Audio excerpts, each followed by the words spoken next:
When the words "not guilty" echoed through the Los Angeles courtroom on October 3, 1995, O.J. Simpson walked out a free man. But in truth, he wasn't walking into freedom. He was walking into exile.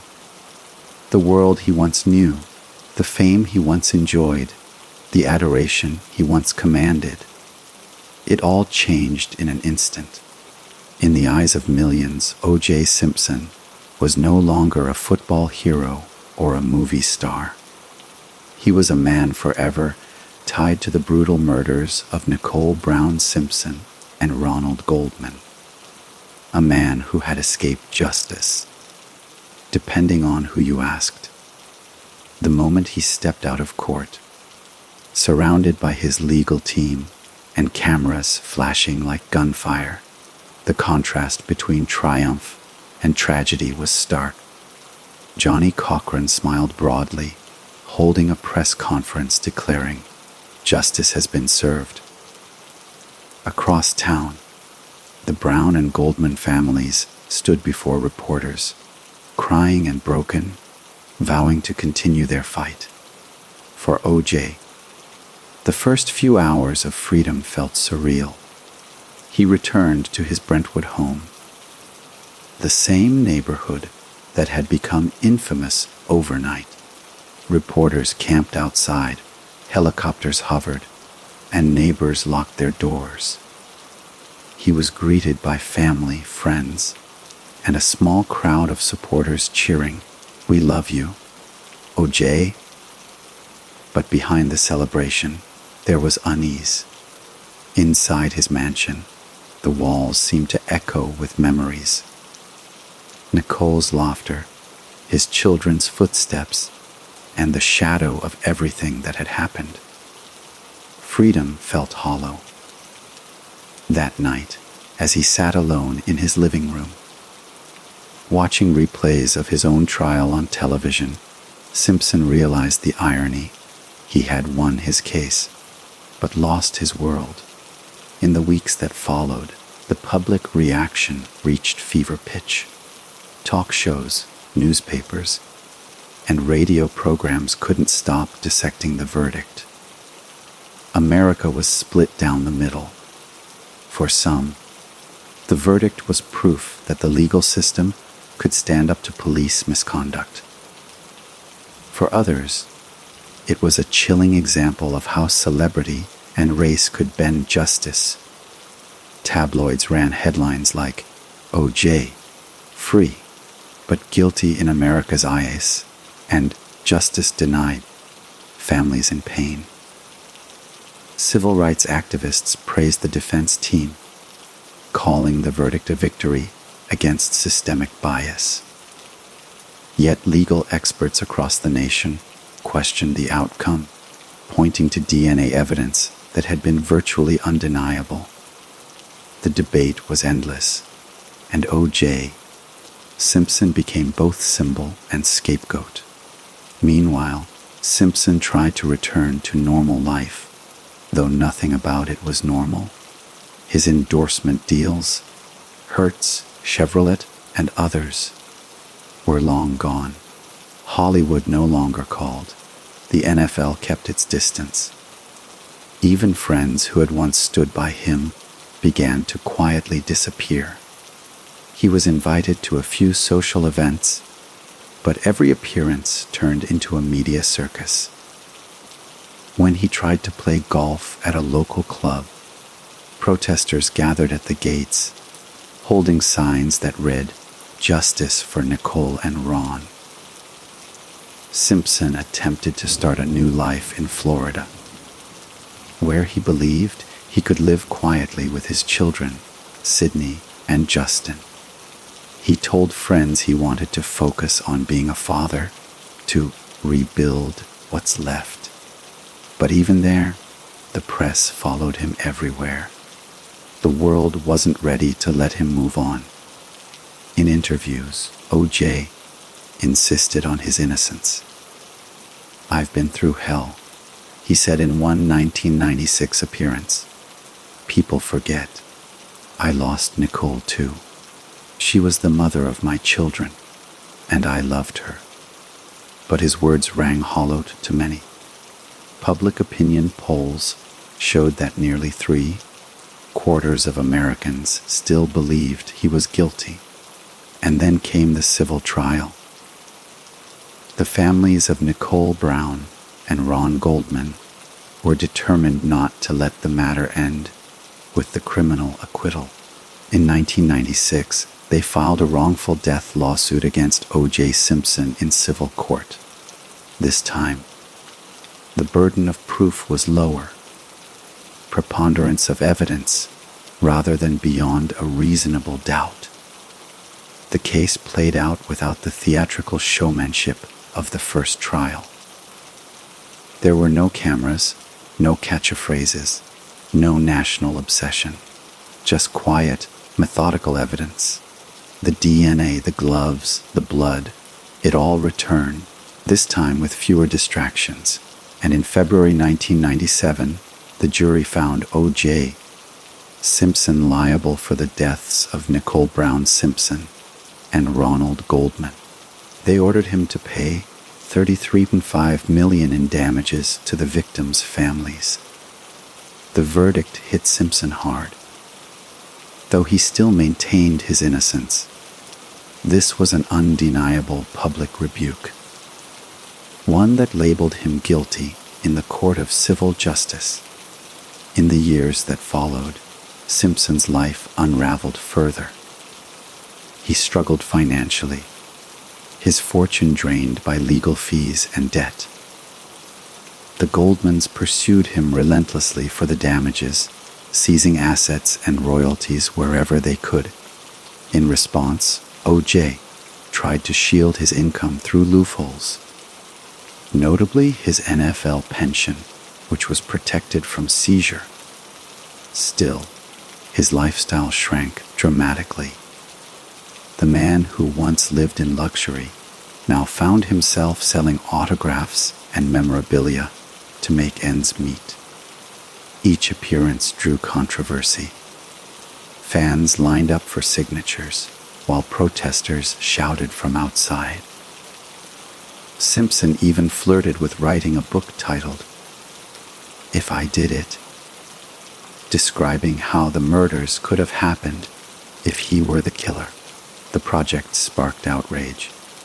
The Goldmans later gained rights to the manuscript and released it under the title "If I Did It, Confessions of the Killer." The cover deliberately shrank the word F, a haunting reminder of how blurred the lines between guilt and denial had become.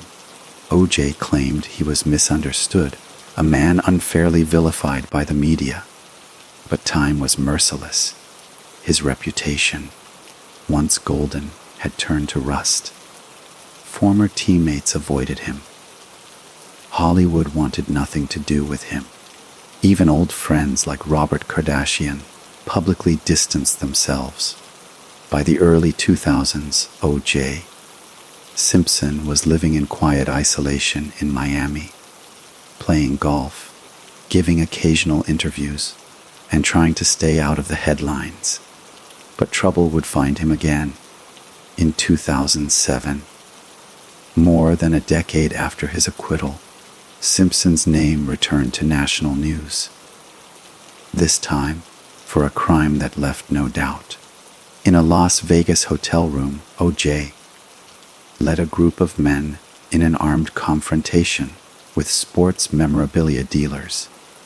He claimed he was only reclaiming items that belonged to him: autographed footballs, photos, and collectibles.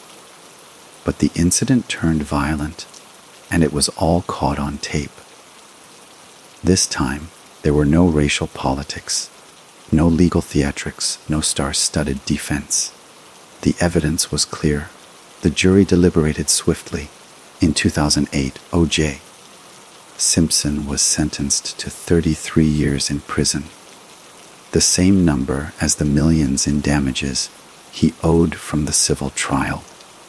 Some called it poetic justice, Others saw it as delayed punishment for the murders of Nicole and Ron. When the verdict was read, there were no nationwide protests, no divided debates, just silence. The quiet conclusion to a story that had haunted America for years. Inside his Nevada prison cell, O.J. often told visitors he had been cursed by fame. "The world made me a star," he said once, "and then it made me a monster." He would serve nearly 9 years before being paroled in 2017, emerging older, heavier, and quieter. A shadow of the man who once ruled both the gridiron and Hollywood. Freedom returned to him once again, but as before, it came with isolation. The streets no longer cheered. The cameras no longer flashed with admiration. The world had moved on, but it had never forgotten. O.J. Simpson's story after the verdict was one of paradox, a man freed but never redeemed, living proof of how fame can turn to infamy overnight. He had beaten the system once, but he could never escape the consequences. And as America looked back on his case, it became clear that it wasn't just about one man's guilt or innocence. It was about everything his trial had exposed. The fragile balance between justice and race, truth and perception, fame and downfall. O.J. Simpson was no longer a symbol of athletic greatness. He was a symbol of what happens when America looks at itself and doesn't like what it sees. The O.J. Simpson trial was never just a courtroom drama. It was a television revolution. Before 1994, courtrooms were quiet places of solemn law and dusty files. But when O.J. Simpson was arrested for murder, the justice system collided head-on with the 24-hour news cycle. Overnight, a double homicide in Brentwood transformed into the trial of the century. And television, hungry for drama and ratings, devoured every moment. When Judge Lance Ito allowed cameras into the courtroom, it was a decision that changed media history. Suddenly, what had once been the private grind of legal proceedings became a daily reality show. Millions of viewers watched the trial as if it were a serialized drama, complete with heroes, villains, cliffhangers, and catchphrases every morning. Networks cut away from regular programming to air live courtroom footage. Anchors narrated each development like sports commentators. From CNN to Court TV, the trial became an obsession, a new kind of entertainment where real lives, reputations, and justice itself were on display. The media didn't just report on the O.J. Simpson trial. It created it, shaping narratives, fueling controversy, and turning lawyers into celebrities. The coverage began innocently enough. A famous athlete accused of murder was newsworthy. Yes, but not yet cultural wildfire. That changed on June 17, 1994, the day of the white Bronco chase. Nearly 95 million Americans tuned in to watch O.J. Simpson's slow speed pursuit across Los Angeles freeways. Networks interrupted the NBA Finals to air it live. People gathered around televisions in bars, restaurants, and homes, mesmerized by the surreal spectacle, a football hero fleeing from police, his best friend Al Cowlings behind the wheel, and helicopters circling overhead like vultures. That night, America realized something new. Tragedy could be televised, and ratings would soar. From that moment, the trial became the most watched event in modern history. The media circus took shape around the Los Angeles County Courthouse. Dozens of satellite trucks parked along Temple Street. Reporters from every major network set up tents, broadcasting live updates 24 hours a day. Inside the courtroom, a single camera recorded every moment, feeding footage to the world. The cast was unforgettable. Judge Lance Ito became a household name, his calm voice and patience tested daily by fiery lawyers and endless objections. Marcia Clark became the subject of tabloid gossip. Her hair, her clothes, her tone, all dissected more harshly than her arguments. Christopher Darden faced racial pressure and media scrutiny. His every word weighed for meaning.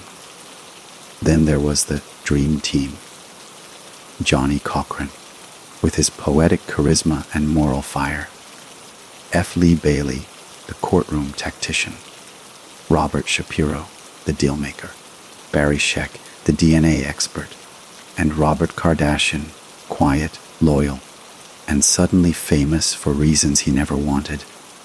Every day, millions watched their performances like a primetime show. Talk shows and late-night comedians parodied them. Magazines printed their faces as if they were Hollywood stars. Even O.J. himself, once beloved for his charm, became both villain and victim in the public eye, depending on which channel you watched.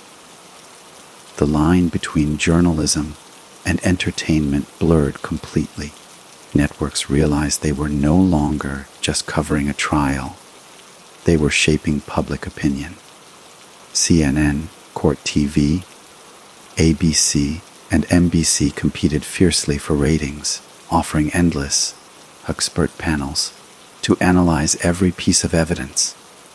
Psychologists, prosecutors, former cops, and self-declared body language experts filled hours of airtime with speculation.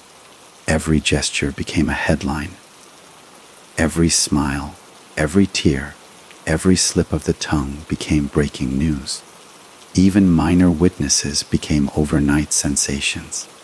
Kato Kylan, O.J.'s house guest, went from obscurity to celebrity simply for being quirky and awkward on the stand.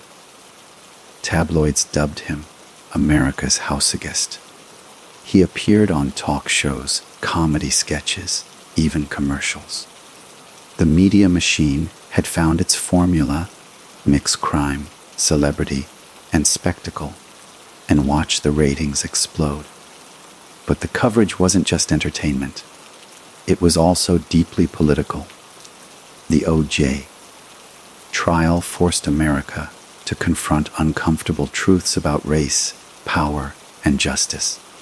News outlets began framing the story along racial lines, emphasizing the divide between black and white America.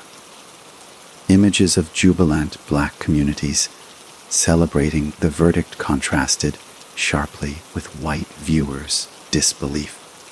The media magnified that split, replaying it endlessly, turning real pain into nightly programming. Even the legal arguments became storylines. The prosecution's focus on forensic science appealed to those who trusted authority. The defense's narrative of racism and corruption resonated with those who didn't. And in living rooms across the country, viewers subconsciously chose sides. Television turned the justice system into a national referendum on race. For journalists, the trial was both a gold mine and a moral crisis. Producers admitted that the O.J. story never slept. It boosted advertising revenue, tripled ratings, and reshaped how news was produced. Morning shows ran countdowns to courtroom sessions. Evening news broadcasts ended with O.J. updates. Yet behind the scenes, veteran reporters worried about what was being lost. The depth, the dignity, the impartiality, all sacrificed for spectacle. One Los Angeles Times editor later said, "We stopped reporting justice. We started selling drama." Even technology evolved because of OJ Court TV. Once a niche cable channel, exploded in popularity, setting the template for today's true crime media. The concept of wall-to-wall coverage, 24-hour live feeds of major events, became standard practice. Cable news realized that crime and scandal were the ultimate commodities. The OJ trial created the formula that would later fuel coverage of everything from the Clinton impeachment to Casey Anthony to Johnny Depp. Reality TV, too, owed part of its DNA to OJ. Before Survivor or Big Brother, there was the People v. OJ Simpson. Real people under pressure, unscripted, their every move judged by the public. It wasn't just a trial, it was a template. When the verdict was finally read, the media reached its fever pitch. Networks broke into live broadcasts. Anchors struggled to fill the silence that followed the words, "Not guilty." Some reporters wept. Others smiled. Some viewers cheered, others screamed. For weeks after, the story dominated headlines. Every reaction, every protest, every soundbite became part of the OJ mythos. The media had created a monster, and it couldn't stop feeding it. In the years that followed, producers, journalists, and scholars all agreed on one thing: nothing would ever be the same.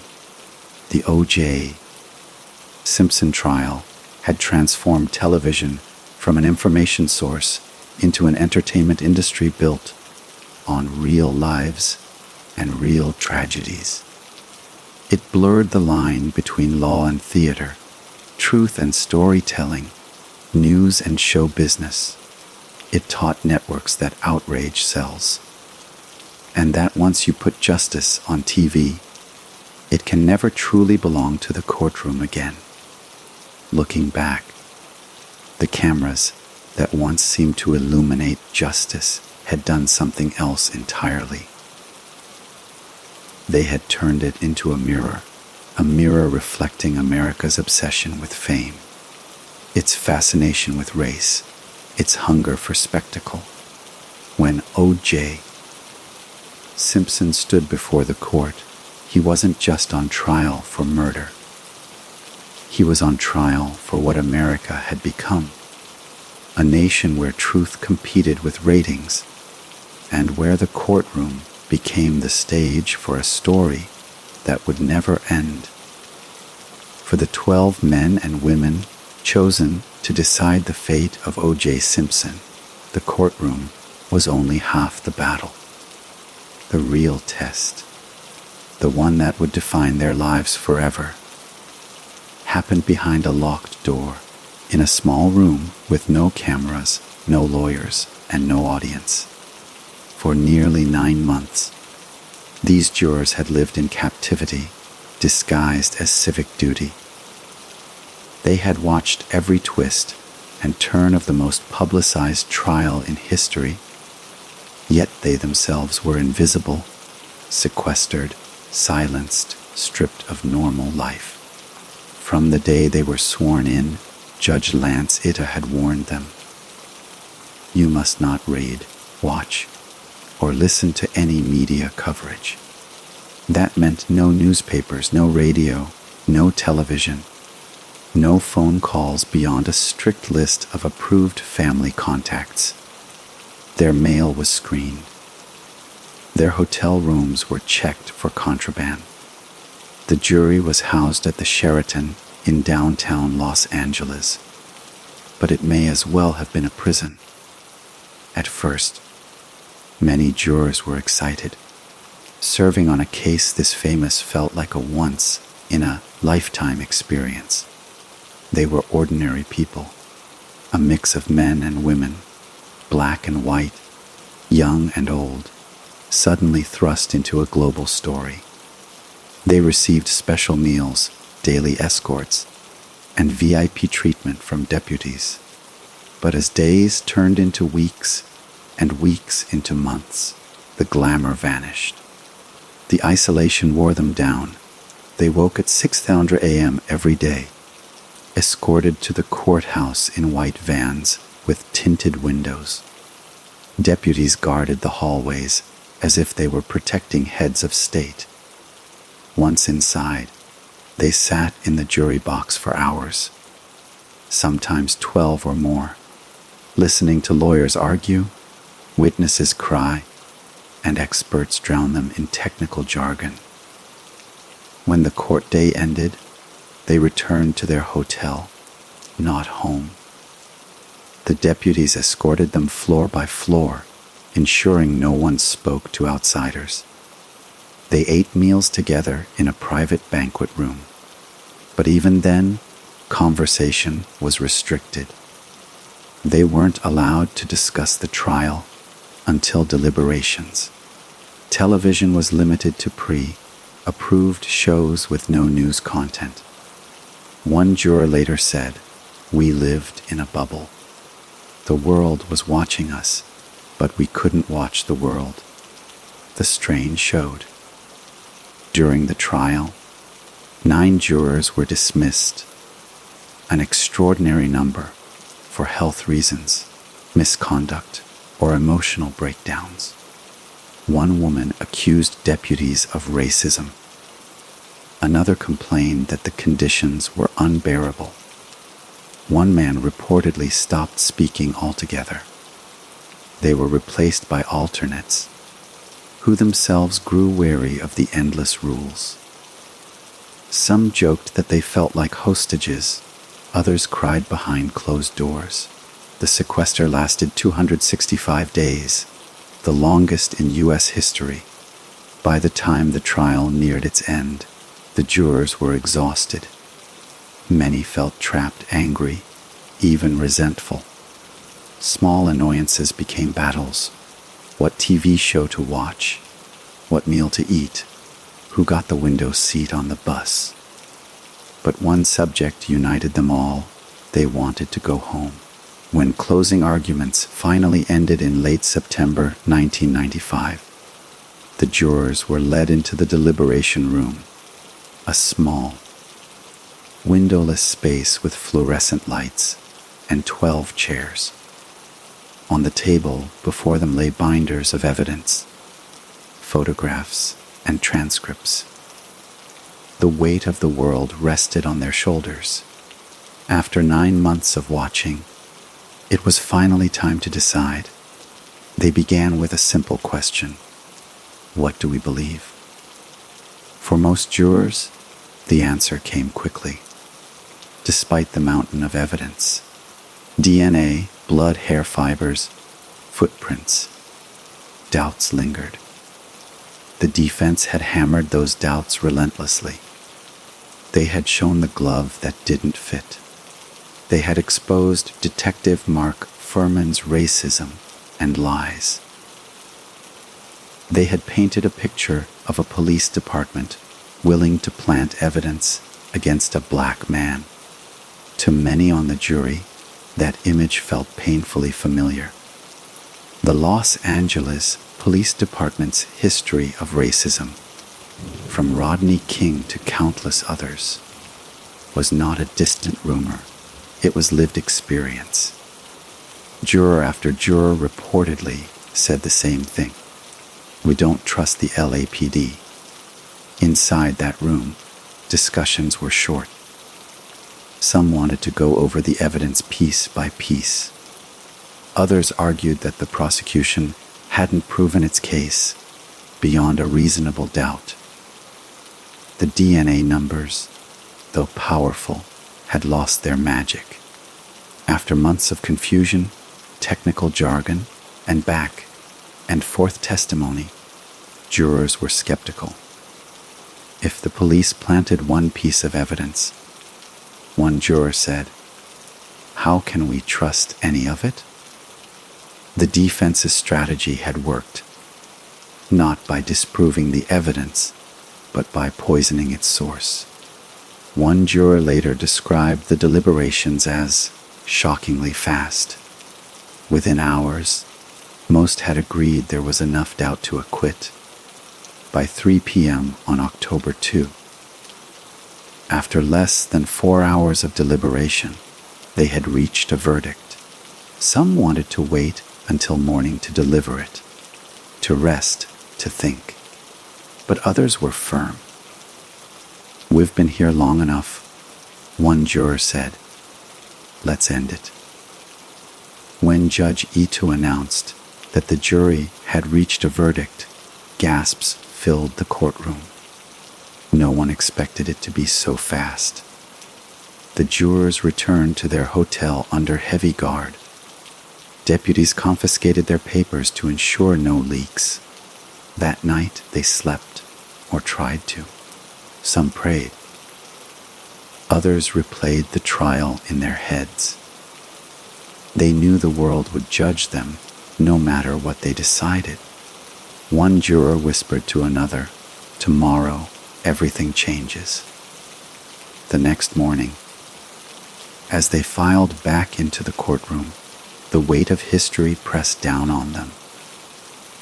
The cameras turned on. The nation held its breath. When the foreperson read, "Not guilty," some jurors felt relief, not joy, but release. The nightmare was over. Others felt numb. They avoided looking at the families of Nicole Brown and Ron Goldman, knowing the pain their decision would cause. In the days that followed, some jurors gave interviews, others vanished from public view. Those who spoke described intense emotional fatigue, racial tension, and deep mistrust of law enforcement. A few admitted that the prosecution's arrogance and the defense's humanity had swayed them. "Marcia Clark talked at us," one juror said. "Johnny Cochran talked to us." Another said bluntly, "I didn't think O.J. was innocent. I thought the police were guilty." The verdict shocked America. But inside that jury room, the outcome had never been about O.J. Simpson alone. It was about everything that trial represented. Decades of racial injustice, police misconduct, and media exploitation. The jurors were not lawyers or politicians. They were citizens carrying the collective weight of a divided nation, and in their decision, whether right or wrong, they revealed a deeper truth that justice, like faith, depends not just on evidence, but on trust. When that trust is broken, no amount of proof can fix it. In the years that followed, the jurors lived with the consequences of their choice. Some faced harassment, others changed their names. A few wrote books, trying to explain what the world could never understand. The suffocating pressure of deciding a case that was never just a case. They had been locked away for 265 days, and when they finally stepped back into the world, they found a country more divided than ever. They had come together to deliver justice.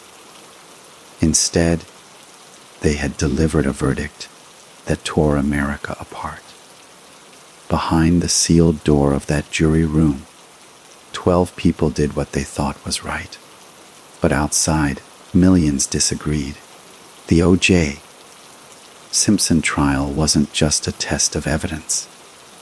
It was a test of America's soul. And the verdict proved just how fractured that soul had become. When the words, "Not guilty," echoed through the courtroom on October 3rd, 1995, the world seemed to stop breathing. Then, within seconds, it erupted in celebration, in outrage, in disbelief. The O.J. Simpson verdict didn't just close a case, it split a country in two. In living rooms across America, reactions were immediate and visceral. In many black communities, cheers and tears filled the air. For some, it was not about O.J. Simpson, the football legend, but about the system that had, for generations, crushed black lives under the weight of racism and injustice. In white suburban homes, the mood was very different. Shock, anger, even disgust spread across faces glued to television screens. They couldn't understand how a man with so much evidence against him could walk free. It wasn't just a verdict. It was a mirror showing two Americas that had never truly seen each other. The seeds of this division had been planted long before Nicole Brown Simpson and Ronald Goldman were murdered. The city of Los Angeles carried scars that had never healed, scars of race, power, and mistrust. Just 3 years earlier, in 1992, the world had watched the Rodney King beating on videotape. 4 white LAPD officers were caught on camera savagely assaulting an unarmed black man. When those officers were acquitted, South Central Los Angeles burned. The riots left more than 60 people dead and thousands injured. For many black Angelenos, the O.J. Simpson trial became a chance to see the justice system, for once, fail in their favor. It wasn't about innocence or guilt. It was about balance, revenge, a crack in a system that had always tilted against them. As one black observer told a reporter, for 400 years, we've been found guilty. One time, a black man gets off, and now it's the end of the world. O.J. Simpson had never been seen as a champion of racial justice before the trial. In fact, many in the black community once viewed him as detached from their struggle. A man who lived in Brentwood, surrounded by white friends, fame, and privilege, he was famously quoted as saying, "I'm not black, I'm O.J." But once the LAPD was accused of framing him, once Mark Furman's tapes revealed the N-word and the stench of racist policing, the narrative changed. O.J. became something larger than himself, a symbol. Johnny Cochran, ever the master strategist, understood that symbolism better than anyone. He didn't just defend a man, he defended a people. His closing argument thundered through the courtroom like a sermon. If it doesn't fit, you must acquit. But beneath that catchy phrase was a deeper message. If you can't trust them, you can't convict him. The jury heard that message. So did America. The reactions outside the courthouse painted a picture of two worlds colliding. In Los Angeles' Crenshaw district, crowds danced in the streets.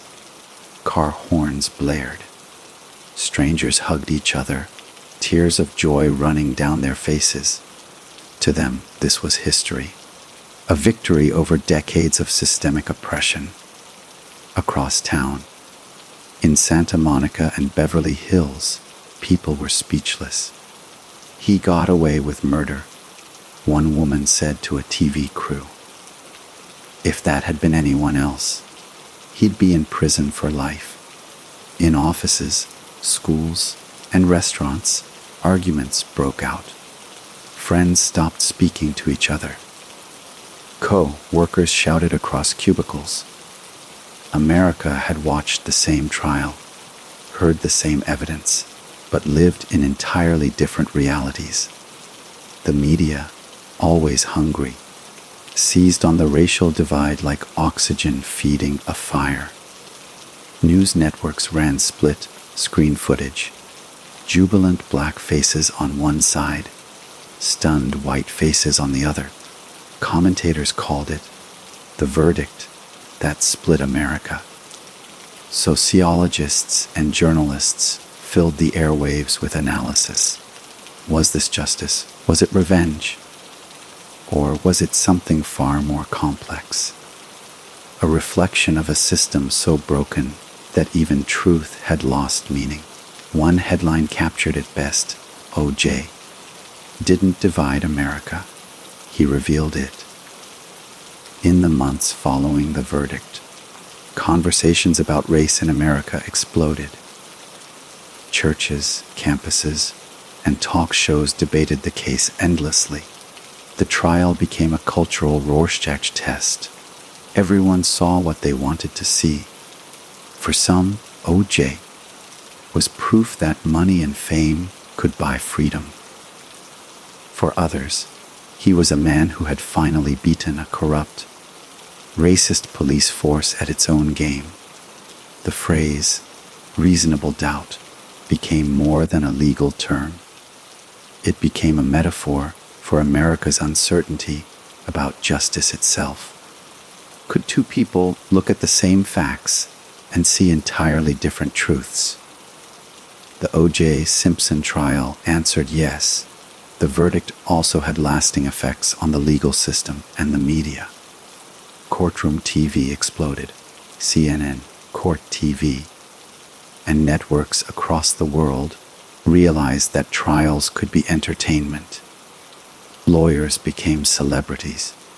Defendants became household names. But the O.J. trial also exposed the danger of that spotlight. Every frame, every word, every emotion was broadcast and dissected, turning justice into theater. It also forced law enforcement and prosecutors to confront their own racial biases. The LAPD, already under fire for corruption and brutality, launched internal reforms.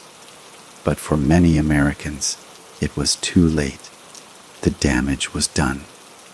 In the aftermath, racial tension didn't fade, it deepened. Surveys showed that more than 70% of white Americans believed O.J. Simpson was guilty, while nearly 60% of black Americans believed he was innocent or framed. That gap wasn't just about one man. It was about centuries of history, distrust, and pain. When one community saw injustice corrected, another saw justice denied. O.J. Simpson himself became both a symbol and a ghost. He was free, but not celebrated. His life after the verdict would spiral into debt, lawsuits, and eventual imprisonment on unrelated charges years later. But the larger story, the story of race and justice, didn't end with him. The trial had forced America to look at itself, and the reflection was not pretty. It showed a country still struggling to define what justice meant, and for whom it truly existed. In the end, the O.J. Simpson case wasn't just about blood evidence or a glove that didn't fit. It was about something far more human. The ache of a divided nation, the yearning for fairness, and the realization that in America, justice often depends on where you stand and what you look like. The courtroom had been O.J.'s battlefield, but outside, America itself was on trial, and the jury, the public, was still deliberating. The morning after the verdict, O.J. Simpson woke up a free man. For the first time in 474 days, he didn't have to wear a jumpsuit, sleep in a cell, or eat off a metal tray. He was home, but freedom, as he soon learned, was not the same as peace. Outside his Brentwood mansion, Reporters swarmed like bees around a hive. Helicopters buzzed overhead. Cameramen camped out across the street, waiting to capture his first public words. Neighbors stared. Tourists gathered, and the world waited to see what O.J. would do next. When he finally appeared at his gate, dressed casually, he smiled and said softly, "I'm just happy to be home." But behind that calm expression was a storm of confusion, guilt, anger, and fear. He had been acquitted of murder. But in the eyes of millions, he would never be innocent. The media frenzy that had followed him into the courtroom didn't fade with the verdict. If anything, it intensified. Every channel, every newspaper, every talk show dissected his life. Was he guilty? Did he plan to write a book?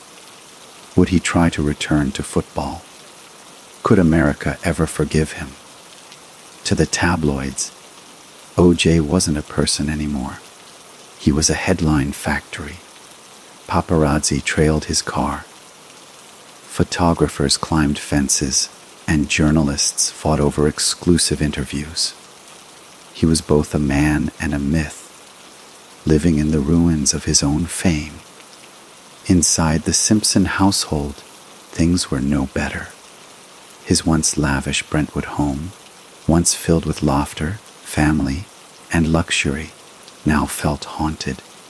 Gone were the days when friends and fans admired him as a hero, the charismatic athlete who broke barriers on the field and on television. Now, even those closest to him kept their distance. Sponsors canceled contracts, endorsements vanished overnight. His name, once a brand, was now a curse. In public, people whispered or stared. Restaurants refused service. Airlines hesitated to seat him. Even his children, Sydney and Justin, were caught in the cruel spotlight, chased by cameras wherever they went. Simpson tried to act unfazed, telling friends, "I just want to live my life." But his life as he once knew it was over. Meanwhile, the families of Nicole Brown and Ron Goldman were not finished seeking justice. To them, the criminal verdict was not the end. It was an insult. Within months, they filed a civil lawsuit against Simpson, demanding accountability for wrongful death. This time, the rules were different. The burden of proof wasn't beyond a reasonable doubt. It was preponderance of the evidence. In other words, if the jury believed O.J. probably did it, that would be enough. The civil trial began in October 1996, away from the circus of the criminal case, but still under intense public scrutiny. This time, the cameras were mostly gone, and so was the charm of celebrity. The tone was somber, the evidence sharper, the testimonies more focused. Without Johnny Cochran's soaring rhetoric or the racial tension that had shaped the criminal case, blood evidence, DNA, bruises, photographs. When the verdict came down on February 4th, 1997, it was the mirror image of the first. The jury found O.J. Simpson liable for the deaths of Nicole Brown Simpson and Ronald Goldman. The families wept. Simpson sat motionless, staring straight ahead. The jury ordered him to pay $33.5 million in damages. It was a symbolic victory. Money could never bring back their loved ones, but it was justice of a kind. For the Goldmans and Browns, it was finally a moment of accountability. For Simpson, it was the official confirmation that his acquittal had not cleansed him. It had only delayed the reckoning. Financially, The verdict ruined him. To avoid losing his assets, Simpson declared bankruptcy. His once massive fortune, NFL pensions, endorsements, and real estate, was eroded by legal fees, debts, and lawsuits. He sold his Brentwood estate. He auctioned personal belongings, his Heisman Trophy, once his proudest achievement, was sold to help satisfy the civil judgment. The man who had once been a symbol of wealth and success now lived under constant financial siege. But O.J. still couldn't resist the spotlight. In 1996, he tried to record a televised interview, but public outrage shut it down. He published a ghostwritten book titled, "I Want to Tell You," in which he insisted on his innocence while expressing sympathy for the victims' families. Critics called it manipulative. Then, in 2006, another bombshell, O.J. announced a book titled, "If I Did It." The premise was chilling. A hypothetical confession describing how he might have committed the murders. The backlash was immediate and fierce. The publisher canceled the release, calling it sickening. But years later, in a cruel twist, the Goldman family obtained the rights to the book as part of the civil settlement. They published it with a small but powerful change to the cover. The word, "if," was nearly invisible, leaving the title to read, "I Did It." It was poetic justice, and a haunting reminder that O.J.'s freedom had never meant absolution. Unable to live peacefully in Los Angeles, Simpson moved to Florida. The state's laws protected his NFL pension from seizure, allowing him to live modestly in a gated community near Miami. He spent his days golfing, signing autographs for cash, and occasionally giving interviews. But he was a ghost of the man he once was, a living reminder of fame's darkest price. Friends described him as lonely, paranoid, and obsessed with his image. Some claimed he still believed the world owed him understanding. Others said he simply couldn't accept that his story had become a tragedy. Freedom had become a cage of its own. Meanwhile, America had moved on, but never really forgot. The O.J. Simpson trial had changed the country forever. It had birthed the age of televised justice, where every courtroom became a stage and every suspect a celebrity. It had forced discussions about race, police misconduct, domestic violence, and media exploitation into the national conscience. Yet, for O.J. himself, the trial had stripped away everything that once defined him: his fame, his fortune, and his legacy. He was no longer the football star who broke barriers. He was not the charming actor from The Naked Gun. He was simply O.J. Simpson, the man who got away with murder, according to most of America. And that label would follow him for the rest of his life. In the years that followed, Simpson's story faded from the headlines, replaced by new scandals and tragedies.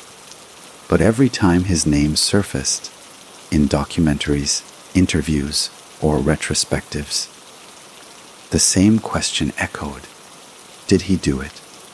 It was the question that would never die. Freedom had been O.J.'s prize, but also his punishment. He had escaped the bars of a prison cell, only to live in the invisible cell of public hatred. His wealth was gone, his reputation destroyed, his family fractured. He had beaten the system, but lost everything else.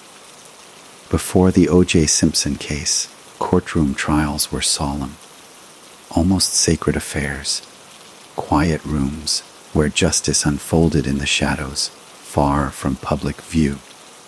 But when the former football star was charged with double murder in 1994, that world changed forever.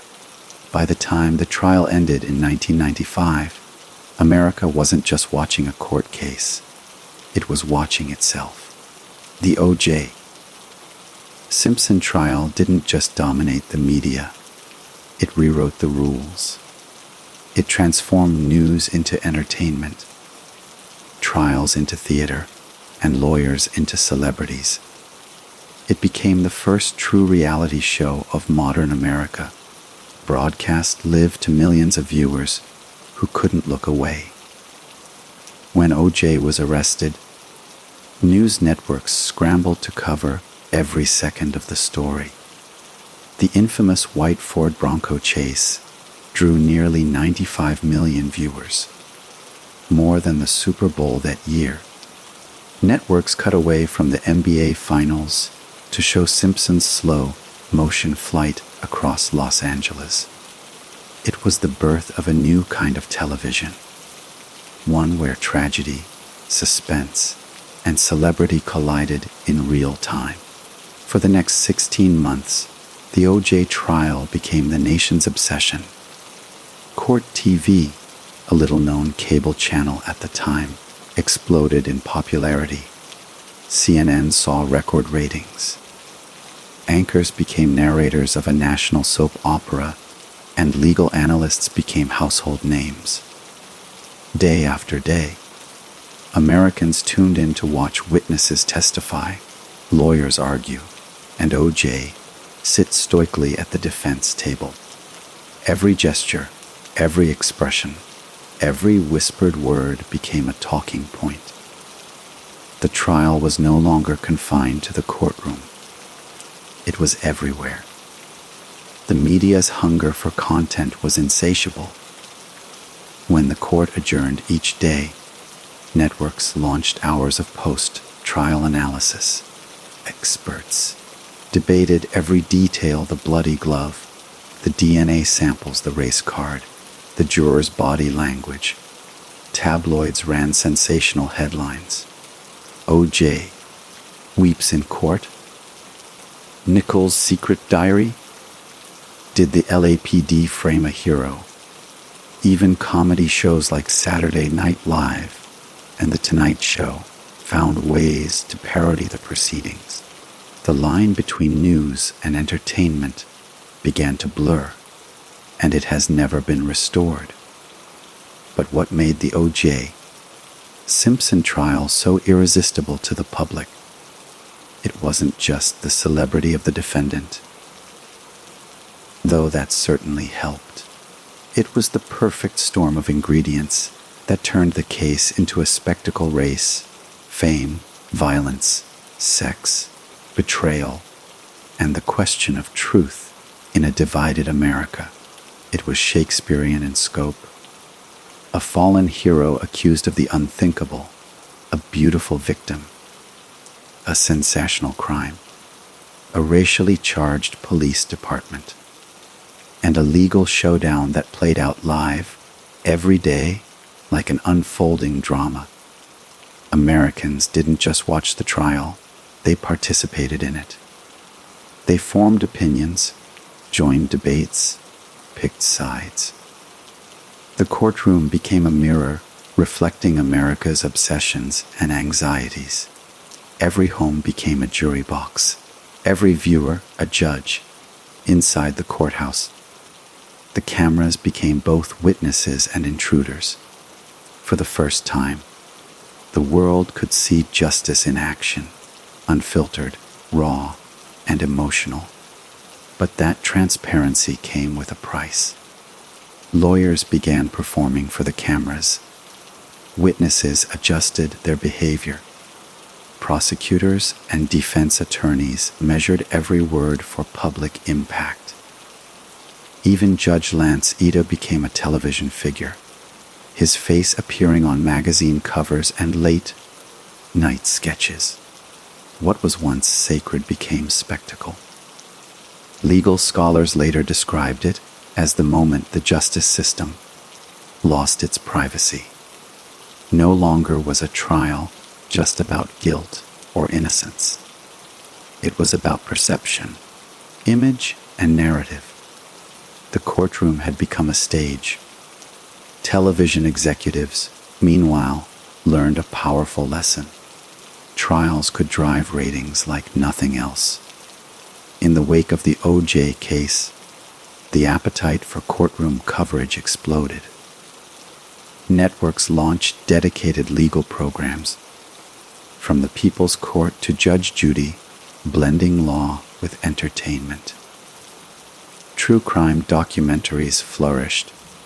Tabloid talk shows like Geraldo and Inside Edition turned crime into storytelling. The formula was simple: take real pain, add drama, and package it for mass consumption. And it worked. The O.J. Simpson Trial also gave rise to a new kind of celebrity, the media lawyer. Johnny Cochran, Marcia Clark, and Robert Shapiro became instant stars. So did Alan Dershowitz, Barry Scheck, and F. Lee Bailey. They weren't just legal minds. They were media personalities, interviewed, parodied, and analyzed endlessly. Their wardrobes, their gestures, even their catchphrases became pop culture references. If it doesn't fit, you must acquit wasn't just a defense line. It was a slogan, a meme before memes existed.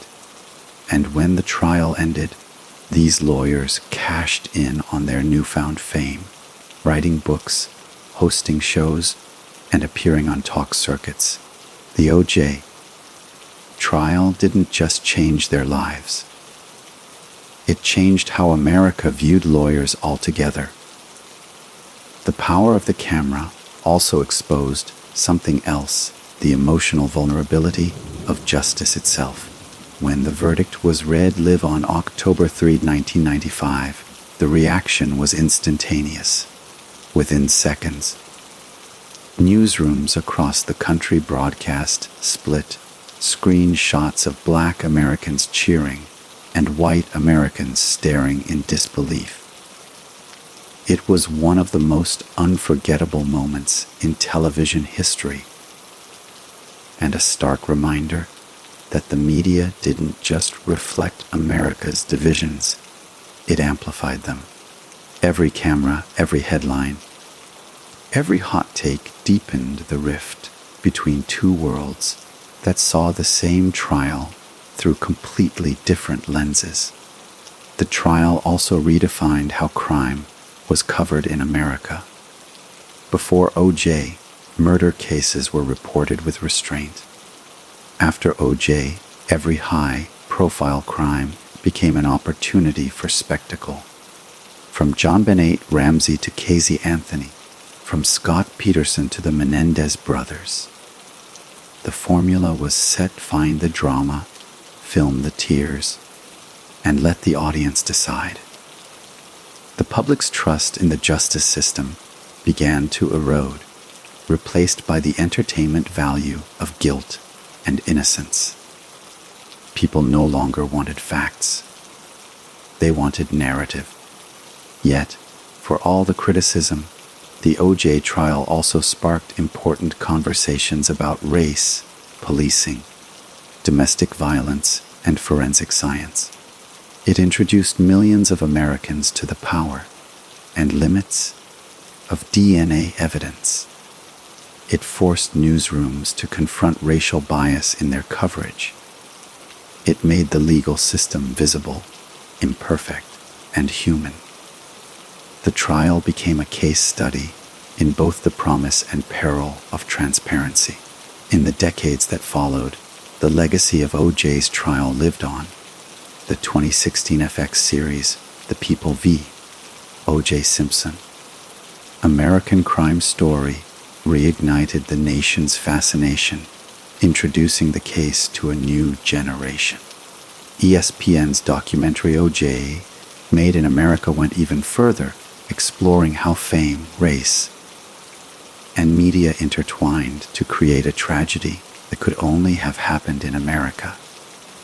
Together, they reminded the world that the O.J. Simpson trial wasn't just a crime story.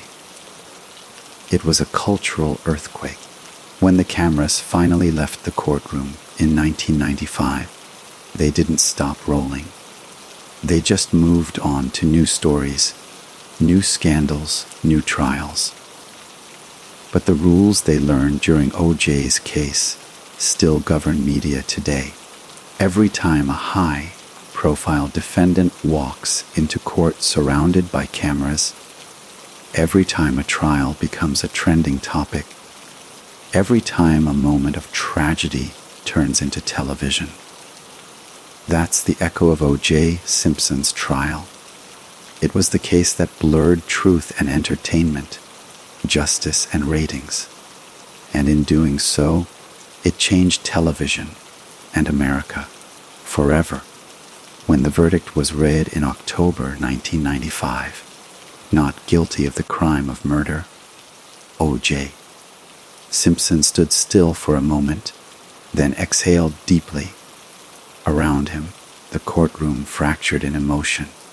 The defense team wept, the prosecution froze, and millions of Americans across the nation either cheered or stared in disbelief. For some, it was justice. For others, it was betrayal. But for O.J., the verdict wasn't freedom. It was the beginning of another kind of prison. In the weeks following the trial, Simpson tried to reclaim his old life, the life of fame, money, and public adoration. He moved back to Florida, where state laws protected some of his assets from civil lawsuits. He played golf, smiled for cameras, and occasionally gave interviews, insisting he wanted to find the real killers. But the public wasn't buying it. Hollywood didn't want him. Endorsement deals were gone. Friends avoided him. Once, he was the face of American success. A black athlete who transcended race, a sports hero turned celebrity. Now, he was a pariah, a man acquitted by law, but condemned by the court of public opinion. Everywhere he went, the whispers followed. The civil trial in 1997 sealed his fate. The families of Nicole Brown Simpson and Ron Goldman sued him for wrongful death, and this time, the cameras weren't in the courtroom. But the outcome was explosive. Without the high theatrics of the murder trial, and with lower legal standards for proof, the jury found O.J. liable for both deaths. The damages $33.5 million. Simpson didn't flinch when the verdict was read, but something inside him seemed to shatter. He had escaped prison, but not judgment. The civil verdict meant that even though he couldn't be retried criminally, his innocence was effectively erased in the public eye. As the years passed, O.J. became a man untethered. Living in the shadow of his former glory, he tried to reinvent himself through business ventures and golf tournaments. He appeared at autograph signings, selling his signature for cash.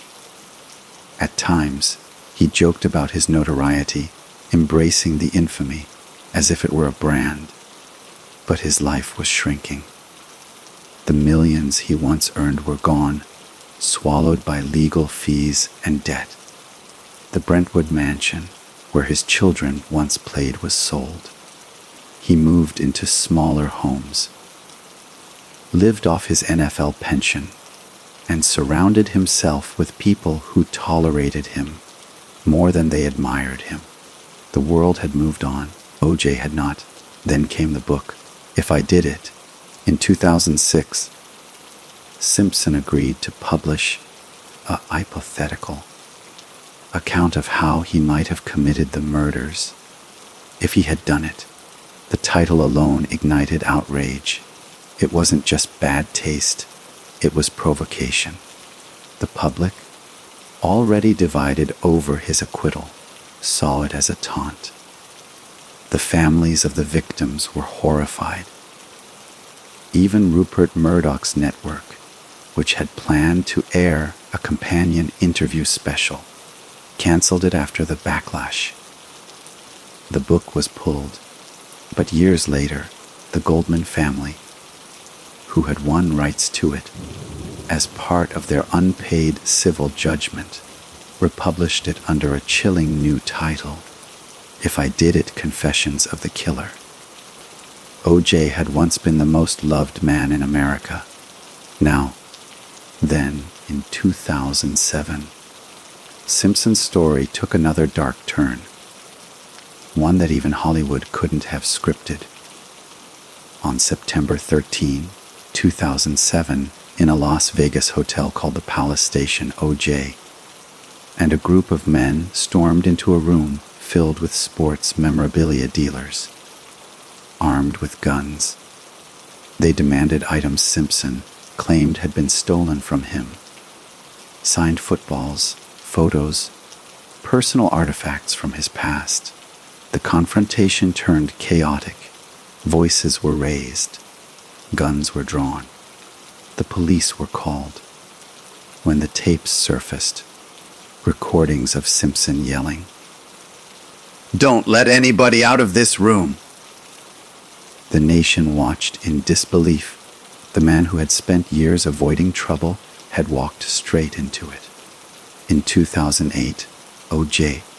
Simpson stood in a courtroom once again. But this time, there were no celebrity lawyers, no cameras, no cheering crowds. Just a gray-haired, heavy man facing a wall of reality. The charges: armed robbery, kidnapping, and assault with a deadly weapon. The irony was not lost on anyone. 13 years to the day after his acquittal in the murder trial, the jury returned a new verdict. Guilty on all counts.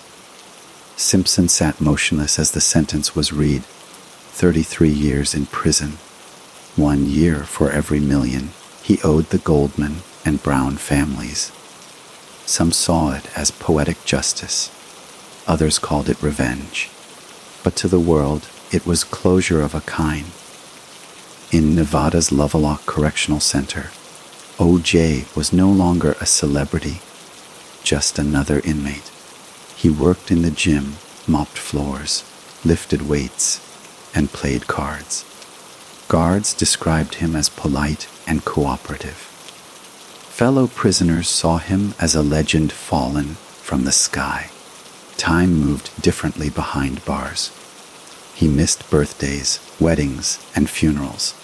His children, who had once clung to his innocence, grew distant. The man who once ran across football fields now paced prison yards under desert sun. For nearly 9 years, O.J. Simpson lived in a world where fame didn't matter, only time. In 2017, after serving 9 years, Simpson faced a parole board. Gray-haired, heavier, but still charismatic, he spoke calmly. "I've done my time," he said. "I just want to get back to my family." The board granted parole. When he walked out of prison on October 1st, 2017, the world didn't erupt as it once had.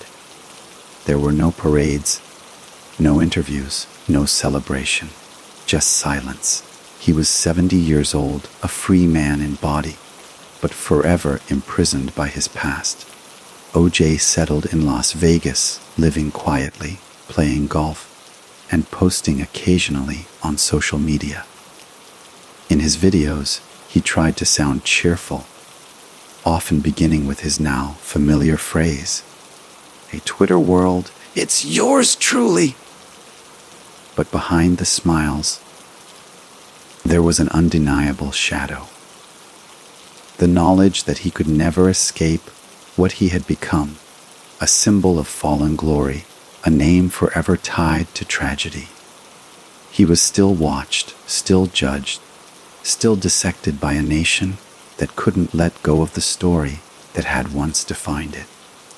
In the end, O.J. Simpson's greatest tragedy wasn't just the murders, the trials, or the prison time. It was his fall from the grace he once embodied. He had been a hero who transcended color and class, a man who made America believe in possibility. But somewhere along the way, he became the very thing he tried to escape.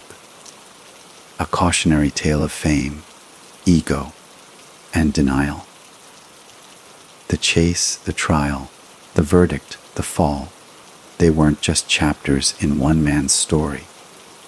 They were reflections of America itself, its hunger for drama, its love for heroes, and its unforgiving memory. O.J. Simpson had once run faster than anyone else on the field. But no one can outrun their past forever. When the courtroom erupted with emotion on October 3, 1995, and the words, "Not guilty," echoed through television screens across America, the trial might have ended. But for the families of Nicole Brown Simpson and Ronald Goldman, life never returned to normal. Their world had been ripped open long before that verdict, and no decision, no jury, could ever repair it. For them, the trial wasn't entertainment, nor was it history. It was loss, raw and endless. Denise Brown, Nicole's sister, sat silently in the courtroom that day. She didn't scream, didn't cry. She simply stared at O.J. Simpson as the realization sank in, the man she once welcomed into her family, the man who had charmed her sister, had just walked free.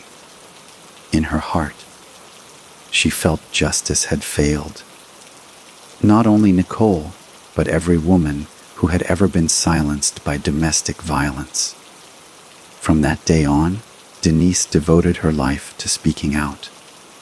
She toured the country, giving speeches about abuse, about warning signs, about how wealth and fame often hid monsters behind smiles. She refused to let Nicole's story die.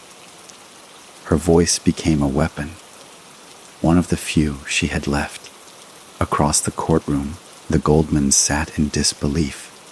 Fred Goldman's face turned pale, his fists clenched.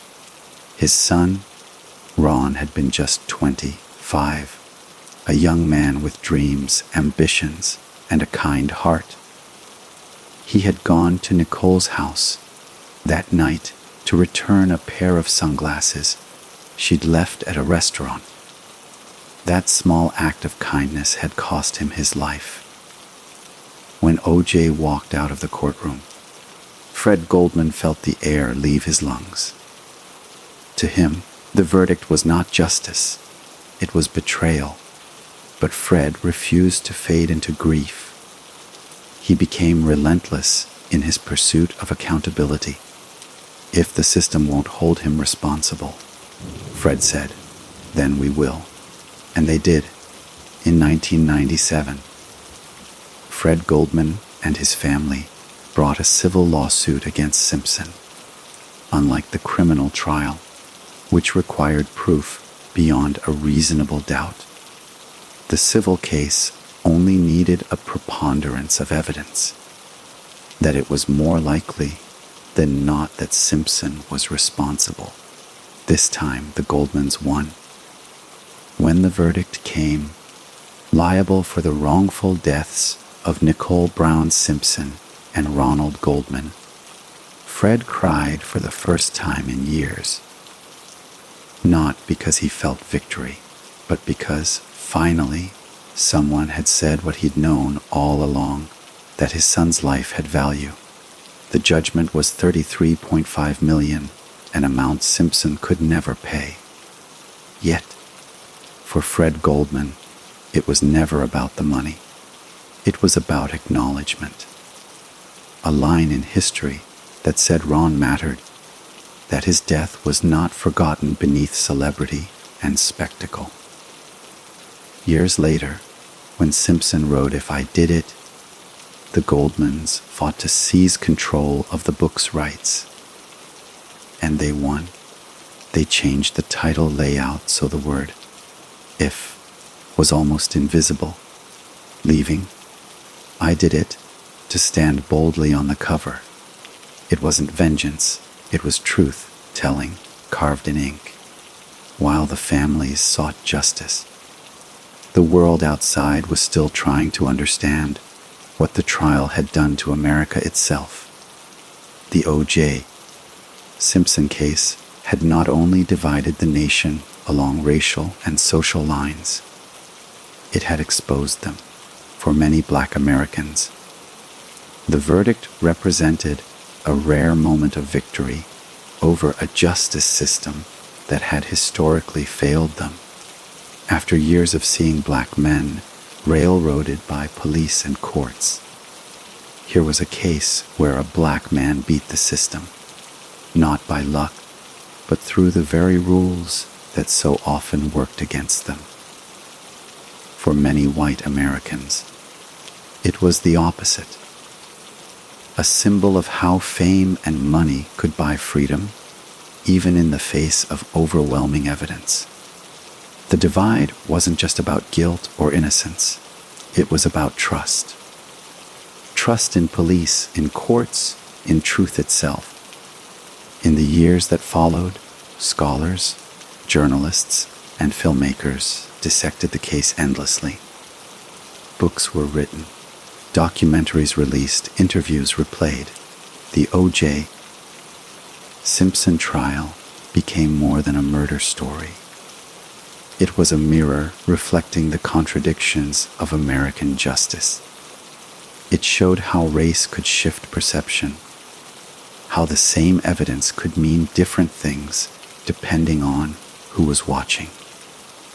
It revealed how television, for the first time, could turn a trial into a national obsession. And it made everyone ask one uncomfortable question: do we want justice, or do we want entertainment? For the victims of families, though, there was no philosophy, no debate, only memories. Every June, on the anniversary of the murders, friends and family gathered quietly. They placed flowers where Nicole and Ron had fallen.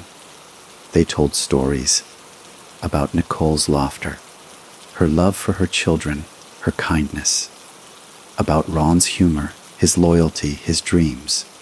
Each year, the cameras faded a little more. The noise of the media quieted, but the pain never did.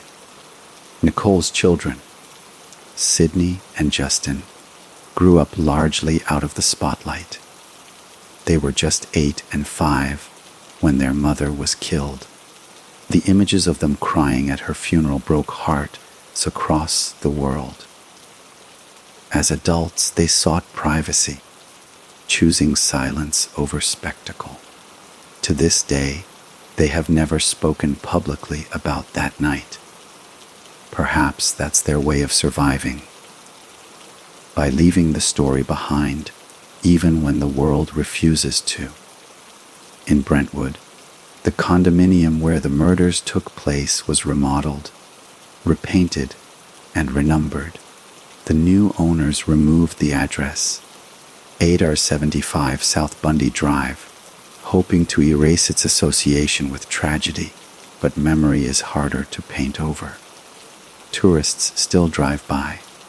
True crime fans still whisper. For Los Angeles, the city that had already endured the Rodney King riots and decades of racial tension, the O.J. trial became another scar, one that reminded everyone how deep the divides truly ran.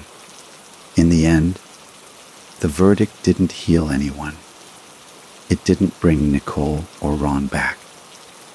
It didn't make the Brown or Goldman families whole. It didn't erase the biases, the pain, or the mistrust it unearthed. If anything, it left a nation permanently marked, wary of truth, skeptical of justice, obsessed with spectacle. The cameras had captured every second of the trial, but they couldn't capture what mattered most, the human cost. Because behind the flashbulbs and headlines, there were 2 lives lost. 2 people whose names deserved more than footnotes in a courtroom drama. Nicole Brown Simpson and Ronald Goldman weren't just victims of a brutal crime. They were victims of a culture that sometimes values fame more than fairness and sensation more than sorrow. As Fred Goldman once said, "There are no winners here. There never were." The trial may have ended, but its shadow remains in the law, in the media, and in the hearts of everyone who still wonders what justice really means. When the O.J. Simpson trial began in 1994, television was already part of American life. But no one could have predicted how this single case would reshape the way the world consumed news, fame, and justice itself. What began as a criminal trial soon became a cultural earthquake, one that permanently blurred the lines between journalism, entertainment, and obsession. The story had everything television craved: celebrity, wealth, race, violence, love, betrayal, and death. It was tragedy written like a script, and the media treated it exactly that way. The coverage started on June 17, 1994, the night of the now infamous white Ford Bronco chase. An estimated 95 million people watched live as helicopters tracked the slow, speed pursuit down Los Angeles freeways. Viewers sat on the edges of their couches as O.J. Simpson, the football legend, the movie star, the beloved public figure, sat in the back seat, possibly armed, with police trailing behind. The nation held its breath.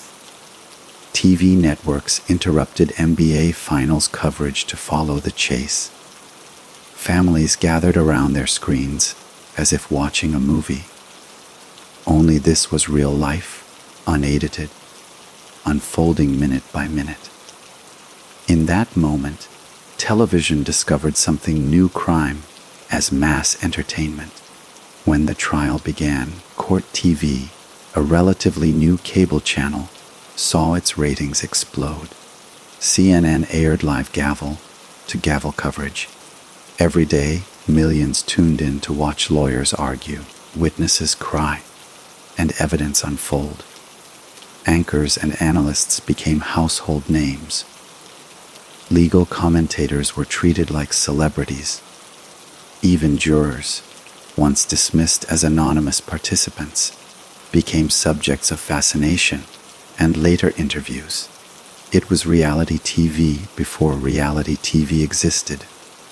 Every cross-examination, every objection, every sidebar became theater. The courtroom became a stage, and the world couldn't look away. For networks, the trial was a goldmine. For journalists, it was chaos. Newspapers printed daily front-page headlines. Tabloids sold millions of copies with sensational cover stories, sometimes true, often not. Reporters camped outside Simpson's Brentwood home, Nicole's grave, the courthouse, and even jurors' apartments. They weren't chasing facts anymore. They were chasing feelings: outrage, shock, and spectacle. It wasn't just the story of a murder. It was the story of America watching itself in the mirror, asking what kind of society it had become.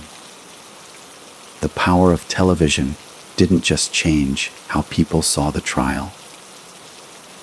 It changed how the trial itself was fought. Attorneys began performing for the cameras. Defense lawyers wore coordinated suits, timed their dramatic pauses, and played directly to the audience at home.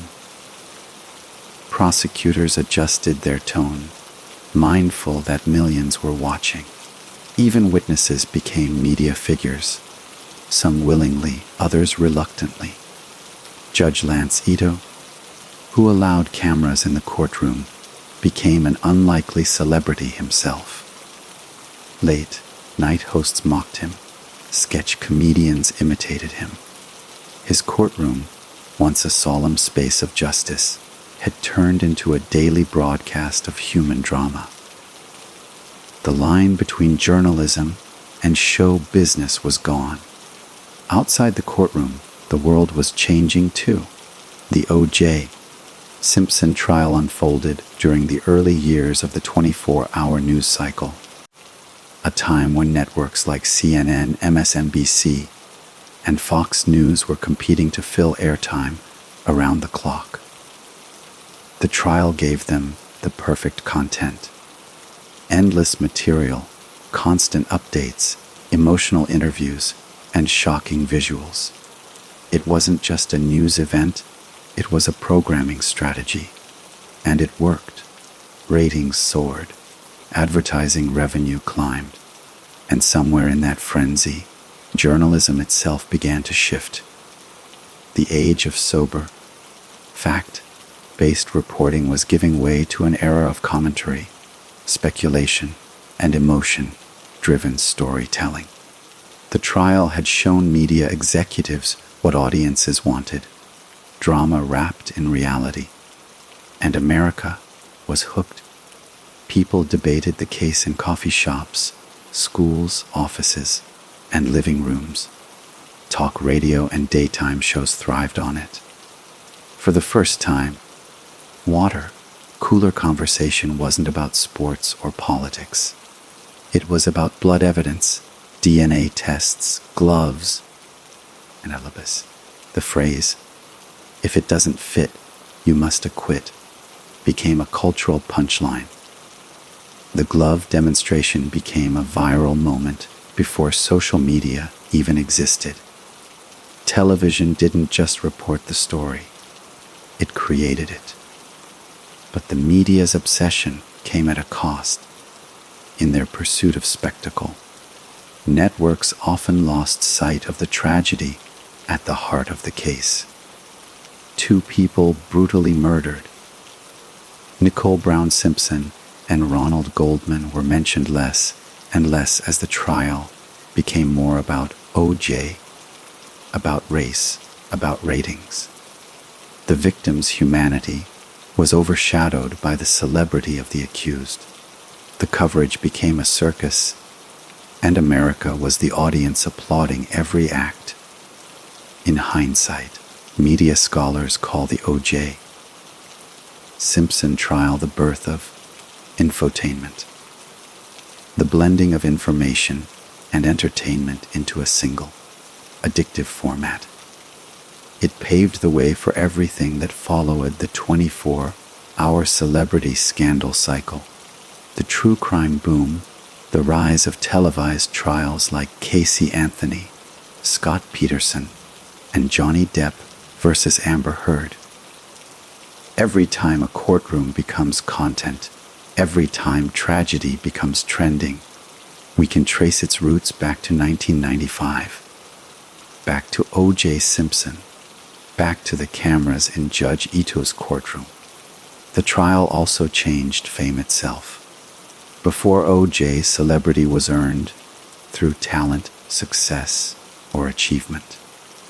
After O.J., celebrity could also come through infamy.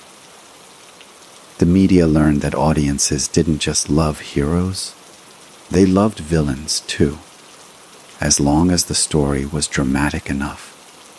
That realization reshaped Hollywood, news, and even social media decades later. By the time the trial ended, the way America consumed news was forever transformed. Television had turned justice into performance, crime into content, and opinion into truth. The cameras that once documented history had begun directing it. The O.J. Simpson trial wasn't just about a man accused of murder. It was about a nation discovering the power and danger of seeing its reflection on screen. It was the moment when America stopped merely watching television, and television began watching back. As one media critic later wrote, the O.J. Simpson trial was not just covered by television, it was created by it. From that day forward, no major trial, no scandal, no celebrity downfall would ever be the same. The courtroom had become the new stage of American drama, and the world was watching, forever changed, when the dust finally settled. The verdict delivered, the cameras packed away, the headlines fading into history. One question still haunted America. What had it all meant? The O.J. Simpson case wasn't just the story of a man accused of murder. It was the story of America itself, its fame, its fractures, its fascination with both justice and spectacle. It was a mirror, and what it reflected wasn't pretty. O.J. Simpson had once represented everything the American dream promised. He was the poor kid from Potrero Hill in San Francisco who had outrun poverty and prejudice. The football prodigy who broke records at USC, the Heisman Trophy winner who electrified the NFL, the first black athlete to become a commercial icon. He smiled from billboards, grinned in Hertz commercials, starred in movies, and charmed talk shows. He wasn't just famous, he was beloved. To millions, he proved that success could transcend race. That talent, charisma, and hard work could bridge any divide. But when Nicole Brown Simpson and Ronald Goldman were found dead, and O.J. became the suspect, that symbol of unity fractured into something darker. The same America that had celebrated him now turned him into a dividing line. In the aftermath of the trial, commentators tried to define his legacy.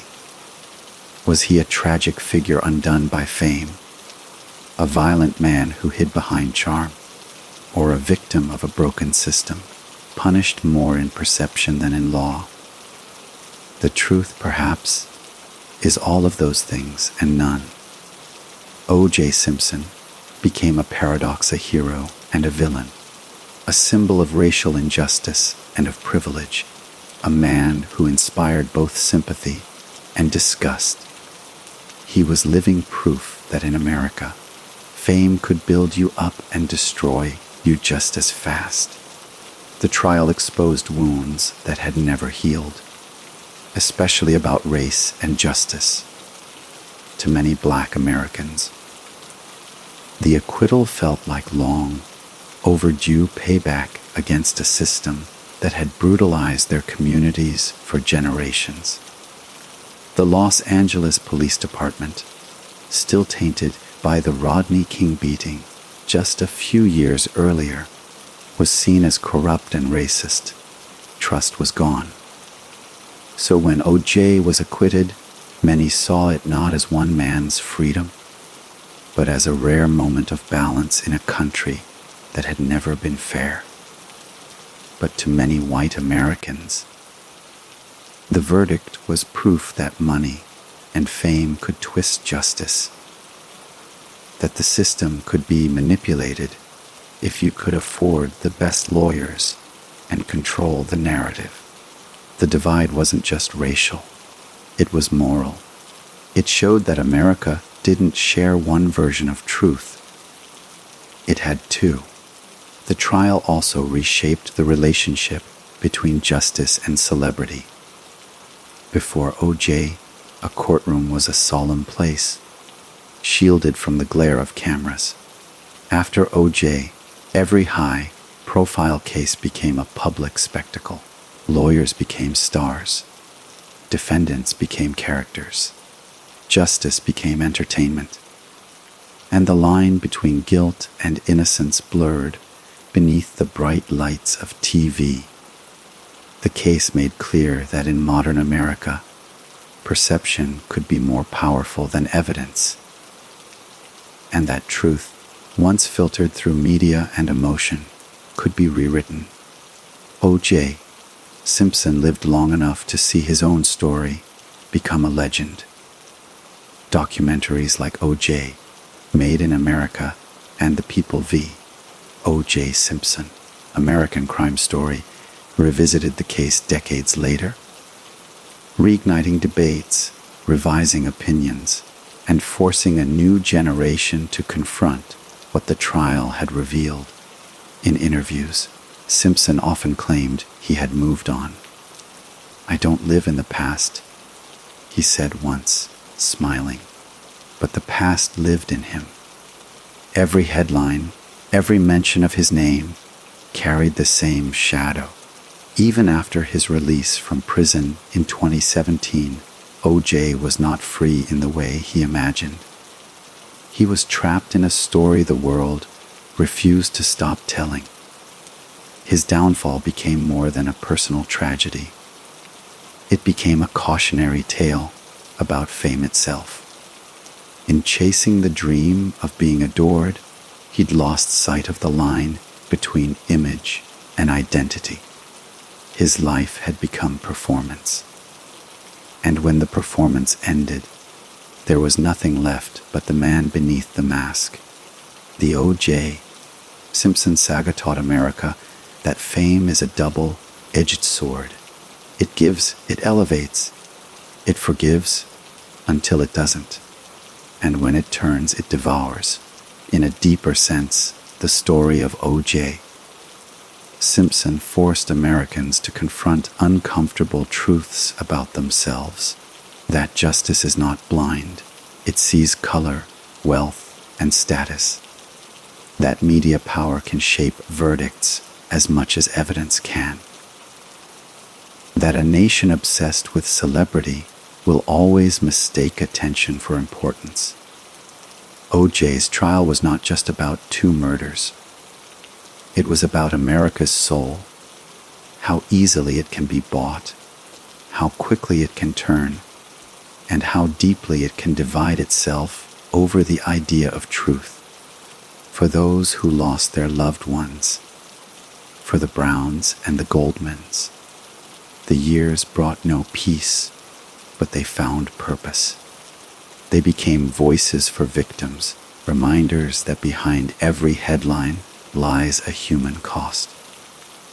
Their persistence kept the story from being reduced to gossip. They made sure the victims' names would never be forgotten beneath the glare of fame. Nicole and Ron became symbols too, of innocence caught in the crossfire between love, rage, and the machinery of media. And what of O.J.? He spent his final years living quietly in Las Vegas, playing golf, smiling for selfies, still insisting he'd been wronged.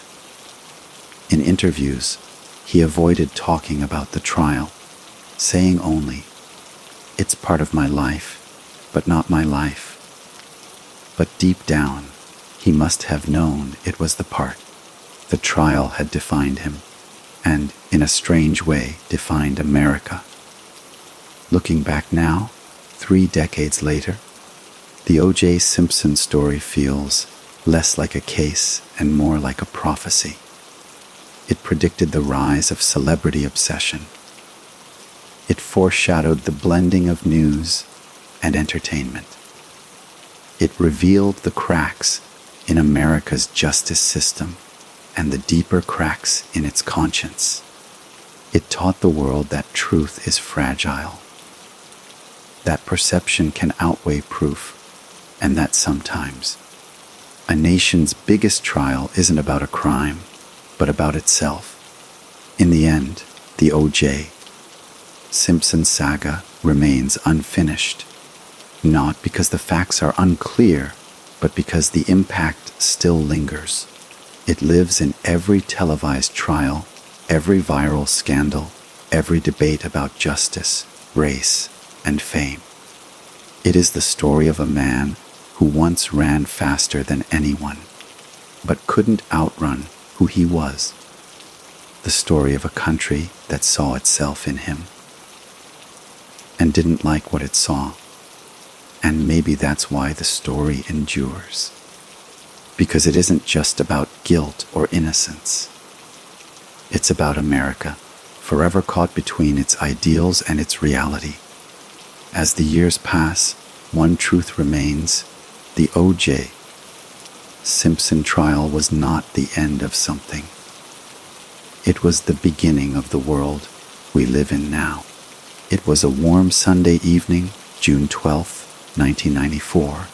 Los Angeles shimmered under a quiet night sky. The streets of Brentwood were calm, the kind of calm that never hinted at the chaos about to unfold.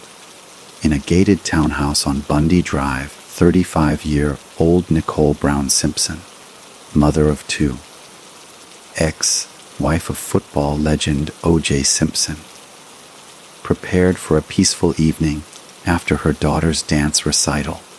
Friends recalled her being in good spirits, relaxed, smiling, unaware that within hours her life would be brutally taken. Nicole had spent the day with her family, her two children, Sydney and Justin, and a few close friends. After dinner at the popular Mezzaluna Trattoria, where her friend Ron Goldman worked as a waiter, she returned home around 9:45 p.m. Goldman, a charming, athletic young man with dreams of becoming an actor, promised to drop by later to return a pair of glasses. Nicole's mother had accidentally left at the restaurant. It was a simple errand, one that should have taken only minutes. But that night, fate had darker plans. Around 10:15 p.m., neighbors began hearing strange sounds. The barking of Nicole's Akita dog, Kato, growing frantic. Some reported muffled screams, others just the uneasy silence that follows violence.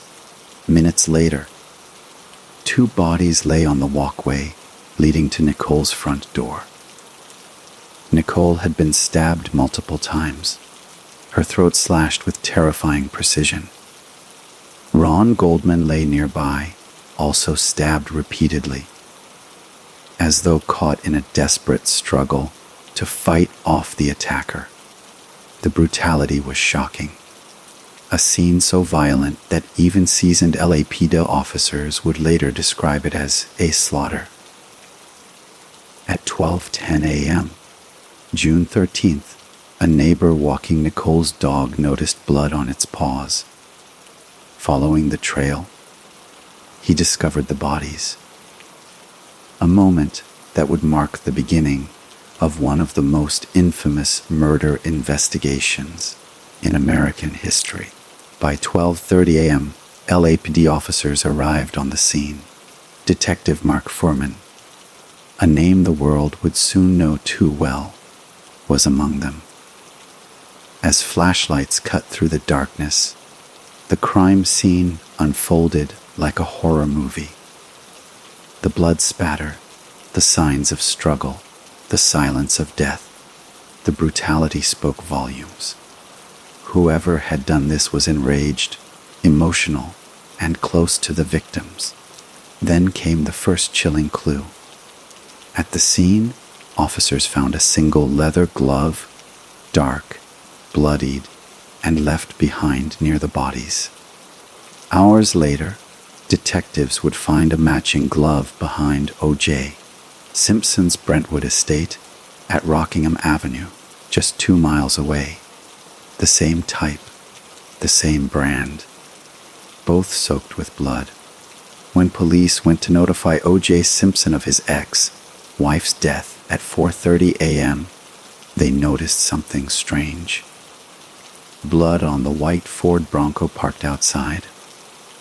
Fresh drops led toward the house. No one answered the door. Inside the property, they found more traces of blood on the driveway, on the door handle, and in Simpson's bedroom. He wasn't home, but his close friend, Cato Kalin, who lived in the guest house, had heard heavy thumping noises earlier that night, around the same time the murders occurred. O.J. was later reached by phone in Chicago, claiming he had taken a late flight there for business. When informed of Nicole's death, his reaction was described as shocked but controlled. Yet detectives immediately noticed the fresh cuts on his left hand when he returned to Los Angeles the next day. His explanation, that he had cut himself fumbling with a glass, didn't quite fit the picture. As dawn broke, so did the first whispers of suspicion. O.J. Simpson wasn't just any suspect. He was a national hero, the Heisman Trophy winner, the beloved face of American football, a movie star, a symbol of success and fame. But behind that image, the marriage between O.J. and Nicole had been dark, violent, and volatile. Police records showed that Nicole had called 911 several times in the past, terrified and bruised, reporting that O.J. had beaten her. One chilling call from 1989 recorded her saying, "He's going to kill me." Now, years later, she was dead, and all evidence seemed to point back to him. By the morning of June 13th, detectives began treating O.J. not as a grieving ex-husband, but as a suspect. The media caught wind quickly. Helicopters hovered over his mansion. Reporters swarmed the street. And America's most famous athlete was suddenly the face of a murder investigation.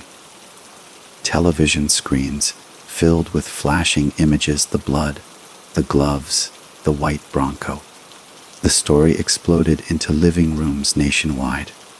Everyone wanted answers.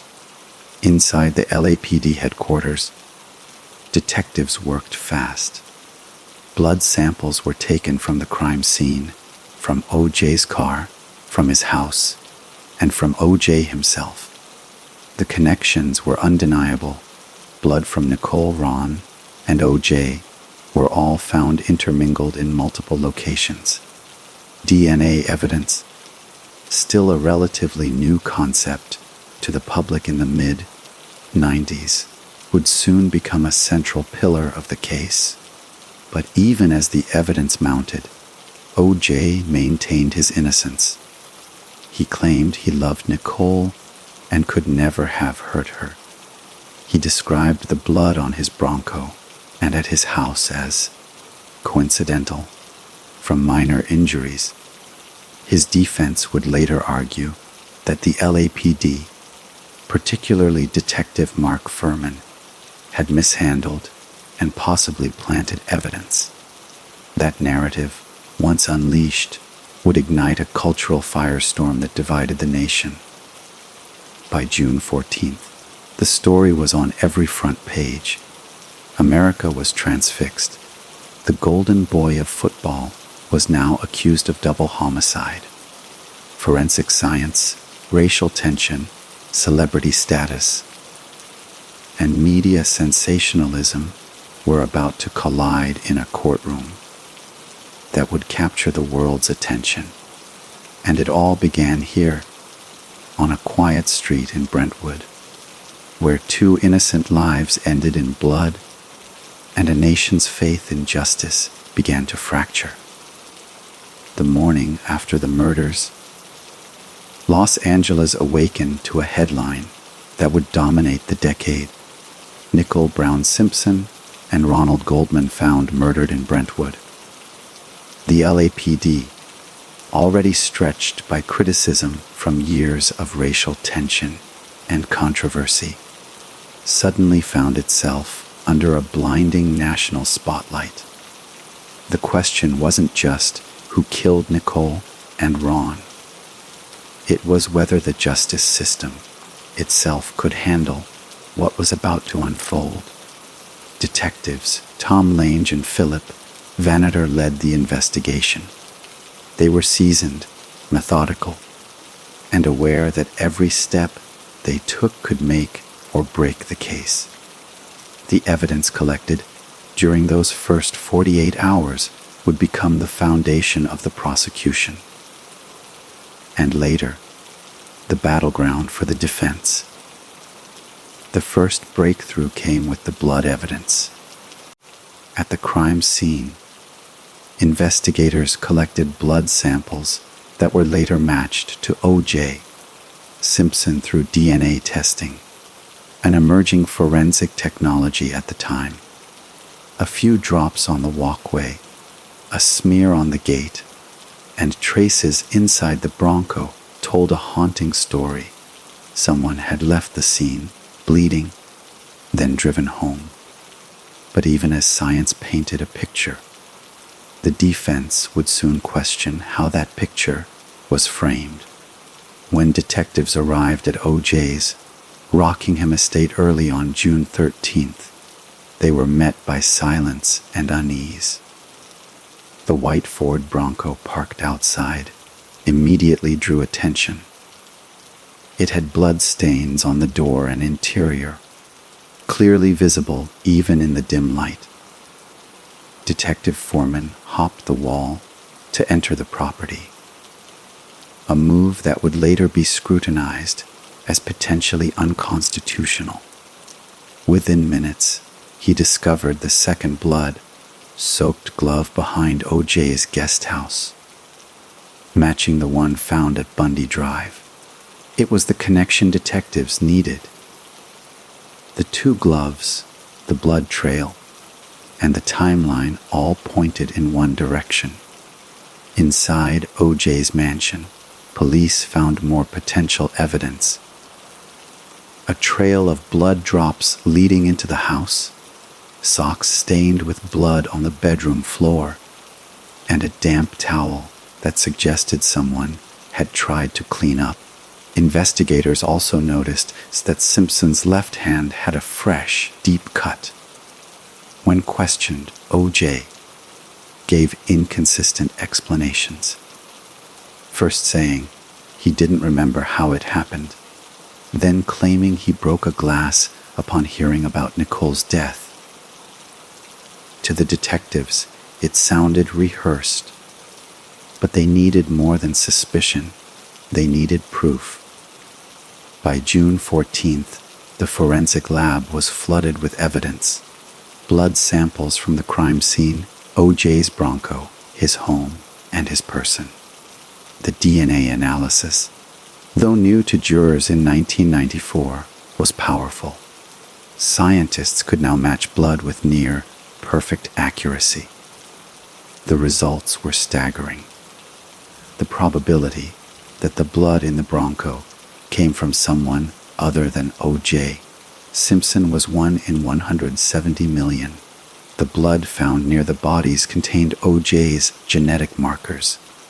It was, by all logic, overwhelming, but this was no ordinary case. The moment O.J. Simpson's name appeared on the suspect list, everything changed. The LAPD knew that arresting one of America's most beloved athletes would ignite public reaction.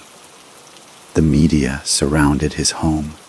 Helicopters hovered over the estate, and reporters swarmed every corner of Brentwood. Television networks interrupted regular programming. The trial of the century had begun before a courtroom ever opened. Still, the detectives pressed on. They collected shoe prints at the crime scene, bloody imprints from a rare Bruno Magli Italian shoe. size 12. Only about 200 pairs of that style existed in the US, and O.J. was known to wear that exact brand and size. Photos later confirmed it. Alongside the gloves and the blood evidence, it formed a nearly perfect chain of forensic linkage. Meanwhile, the autopsy results were equally disturbing. Nicole had been stabbed 7 times, with her throat slashed so deeply that it nearly decapitated her. Ron Goldman had suffered more than 20 wounds.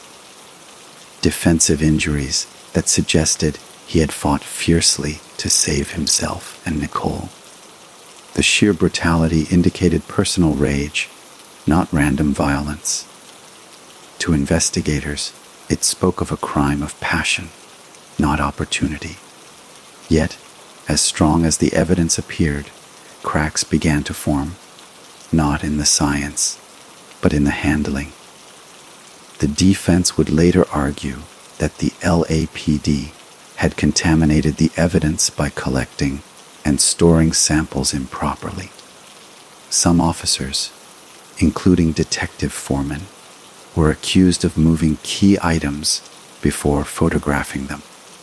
Others failed to change gloves or sterilize equipment between samples. Each misstep, no matter how small, gave the defense ammunition to claim the investigation was corrupt or careless. By June 16th, police were ready to make their move. The district attorney's office believed they had enough to charge O.J. Simpson with 2 counts of murder. When detectives reached out to his attorney, Robert Shapiro, they requested that O.J. surrender himself peacefully the next morning. Shapiro agreed. But what happened next would become one of the most surreal moments in modern American history. The next day, June 17th, O.J. failed to appear at the police station. He had vanished. Instead of surrendering, Simpson climbed into his white Ford Bronco with his friend and former teammate, Al Cowlings. Inside the car, O.J. carried a handgun, thousands of dollars in cash, and a disguise. He told friends he wanted to see his mother one last time. Police realized they weren't dealing with a voluntary surrender. They were facing a potential suicide. That afternoon, as news spread, Los Angeles, and soon the entire nation, watched in disbelief. Helicopters tracked the white Bronco crawling down Interstate 405, followed by dozens of police cars. Millions of Americans tuned in live as the low-speed pursuit unfolded. Restaurants stopped serving. Airports paused announcements, and televisions in every bar flickered with the same image. O.J. Simpson, fleeing the law. It wasn't just a chase, it was a national spectacle. The moment reality and entertainment merged in a way the world had never seen before. After a tense 2-hour pursuit, the Bronco finally pulled into Simpson's driveway at Rockingham. He emerged, visibly shaken, clutching family photos and tears in his eyes. Police persuaded him to surrender peacefully. He was taken into custody and charged with 2 counts of murder. The nation exhaled, but the story was only beginning. The evidence, the blood, the gloves, the shoe prints, the DNA, all pointed toward guilt. Yet beneath the surface, another story was forming, one of alleged police misconduct, racial tension, and the power of celebrity. What seemed like an open and shut case was about to become a cultural war, one that would redefine American justice, race relations, and the way media consumed tragedy. June 17, 1994. a day that began like any other Friday in Los Angeles, but would end as one of the most unforgettable spectacles in modern American history. By late afternoon, nearly 95 million Americans would be glued to their television screens, watching the slowest and most surreal police pursuit ever broadcast live. It wasn't just a chase. It was a national moment of disbelief, heartbreak, and cultural reckoning. That morning, O.J. Simpson was scheduled to surrender himself at Parker Center, the LAPD headquarters in downtown Los Angeles. His attorney, Robert Shapiro, had arranged for a quiet, dignified surrender. Police officers, media crews, and onlookers gathered outside, waiting for the fallen football hero to appear. But 11 a.m. came and went. No sign of O.J. Simpson. Calls to his Brentwood home went unanswered. His friends and legal team began to panic. Something was wrong. At around 1 p.m., Shapiro, visibly shaken, stood before the cameras and confirmed the unthinkable. O.J. Simpson had disappeared. The LAPD declared him a fugitive, charging him officially with 2 counts of first-degree murder. District Attorney Jill Garcetti called the situation an embarrassment to the criminal justice system. The city, still recovering from the Rodney King riots 2 years earlier, now braced for more unrest. The symbolism was powerful. A black sports hero, accused of killing his white ex-wife, was on the run from a police department already distrusted by much of the public. Meanwhile, somewhere in Orange County, a white Ford Bronco rolled quietly down the highway. Inside were 2 men, L.A.C. Cowlings, a longtime friend of O.J.'s, and Simpson himself, sitting in the back seat holding a .357 Magnum revolver to his head. Cowlings was driving aimlessly, talking to police by cell phone, pleading for calm. "He's got a gun to his head," he told the dispatcher. "He just wants to see his mom." The LAPD had tracked the Bronco's signal using cellular data, and by 6 p.m., every major news network had broken into live coverage. NBC interrupted the NBA Finals, the Houston Rockets versus the New York Knicks, to broadcast the chase. Across America, the game appeared in a tiny box in the corner of the screen, while the Bronco filled the rest. It was reality television before the term existed. A haunting mix of celebrity, tragedy, and spectacle that no one could turn away from. Helicopters hovered overhead, relaying live images of the slow motion pursuit, the white Bronco gliding calmly down Interstate 405, trailed by a silent procession of police cars.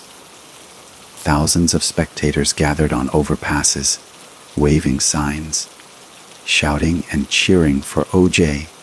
Some held banners that read, "Run, Juice, run," a nod to his nickname from his football days.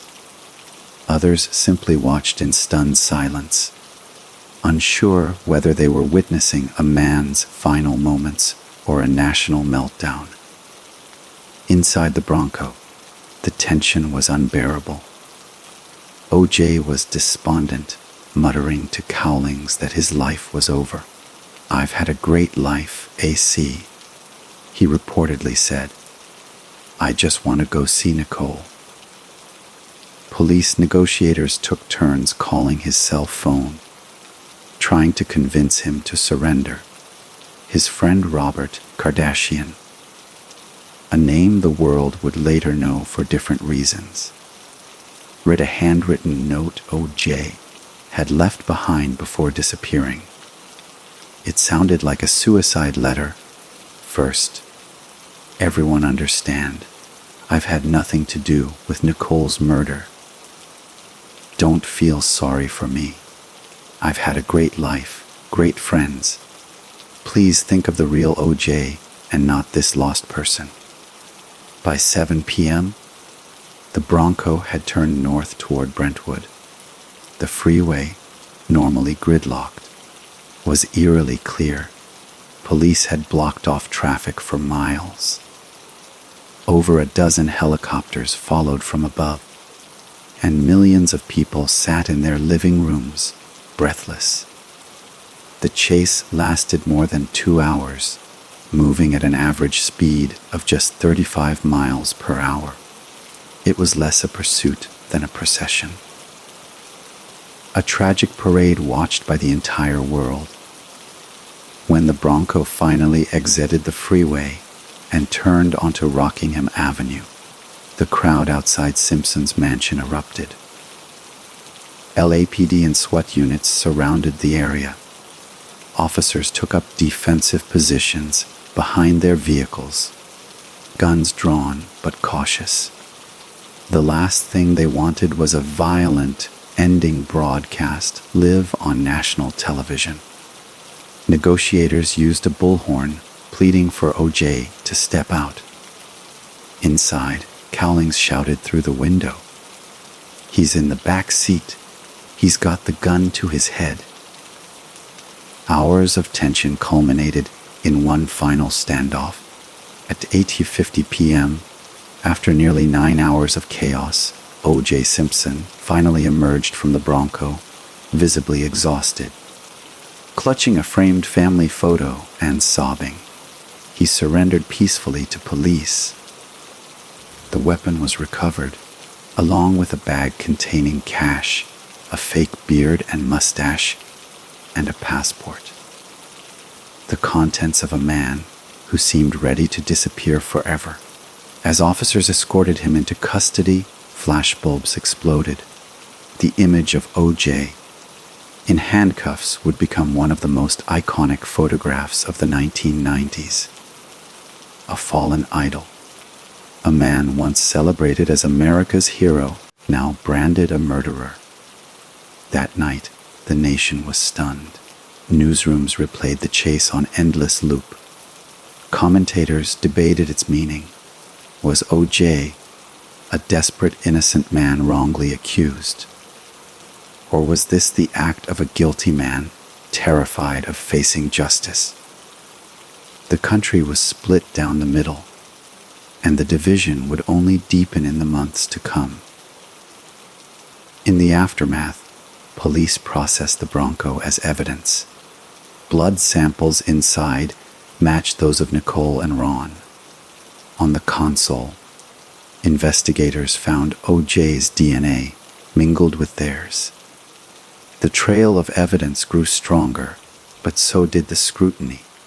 Critics accused the LAPD of exploiting the chase for publicity. Supporters of O.J. claimed he had been driven to despair by unfair treatment and racial bias. The next morning, June 18th, Simpson appeared in court for the first time. His face was pale, his expression hollow. The charges were read aloud, 2 counts of murder with special circumstances. The judge denied bail. America watched again, transfixed. What had started as a domestic tragedy had now become a national obsession. The line between guilt and innocence blurred beneath layers of celebrity, race, and media frenzy. Reporters camped outside the courthouse. Talk shows speculated endlessly. Everyone had an opinion, and every opinion seemed to reveal something about the divided soul of America. As O.J. sat in his jail cell that night, alone for the first time in days, he faced the full weight of what was to come. A trial that would expose every corner of his life, every detail of his marriage, and every flaw in the justice system. The chase was over, but the real pursuit for truth justice, and redemption was only just beginning. By the summer of 1994, Los Angeles had become a stage, and the O.J. Simpson case its greatest performance. The lines between crime, celebrity, and entertainment blurred into one surreal drama. Cameras lined the courthouse steps. Reporters from every network filled the hallways, and the entire nation waited for the next twist in what was already being called the trial of the century. At the center of it all stood O.J. Simpson, the man once hailed as a symbol of athletic grace and success, now charged with the brutal murders of his ex-wife Nicole Brown Simpson and her friend Ronald Goldman. Facing the death penalty, O.J. knew he needed more than a defense. He needed a fortress. And so, he built one, the most expensive, high-profile legal team in American history. The press called them the Dream Team. The lineup was formidable. Leading the charge was Robert Shapiro, a meticulous, media-savvy attorney known for his negotiation skills. Shapiro's calm demeanor and polished delivery had made him a favorite among Hollywood's elite. But as the case deepened, it became clear that this trial was unlike any other. Then came Johnny Cochran, a flamboyant and charismatic trial lawyer with a gift for persuasion and a powerful command of race relations in Los Angeles. Cochran's entry would eventually shift the entire defense strategy, from a case about evidence to one about justice, race, and systemic bias. Beside them stood F. Lee Bailey, a sharp-tongued legal legend, famous for dismantling witnesses on the stand. Alan Dershowitz, a Harvard law professor specializing in constitutional law and appeals. Barry Scheck and Peter Neufeld, pioneers in DNA and forensic analysis. And Robert Kardashian, a close friend of O.J., who became his emotional anchor amid the storm. Together, they formed an alliance of intellect, ambition, and theatrical skill. Men determined to defend O.J. not only in court, but in the court of public opinion. Across the aisle, the prosecution assembled its own powerhouse, Marcia Clark and Christopher Darden. Clark, a veteran prosecutor, was relentless, detail-oriented, and emotionally invested in seeking justice for Nicole and Ron. Darden, chosen in part for his deep understanding of race issues in Los Angeles, carried the burden of being both a black man and a representative of a system often accused of racial injustice.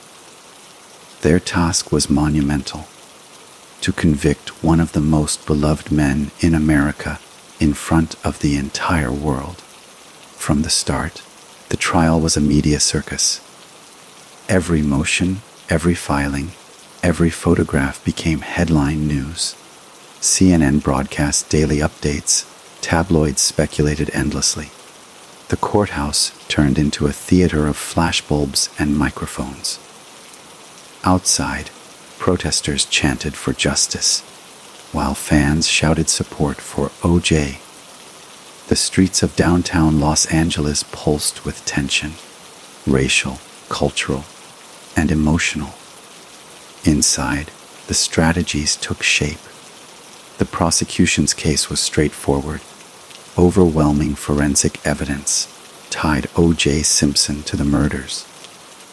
The defense's mission was different: to create doubt, to challenge every step of the investigation, and to convince the jury that the system itself couldn't be trusted.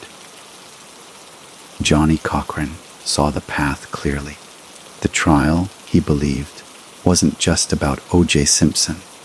It was about the LAPD, its history of racial discrimination, and the public's mistrust after the Rodney King beating and the riots that followed.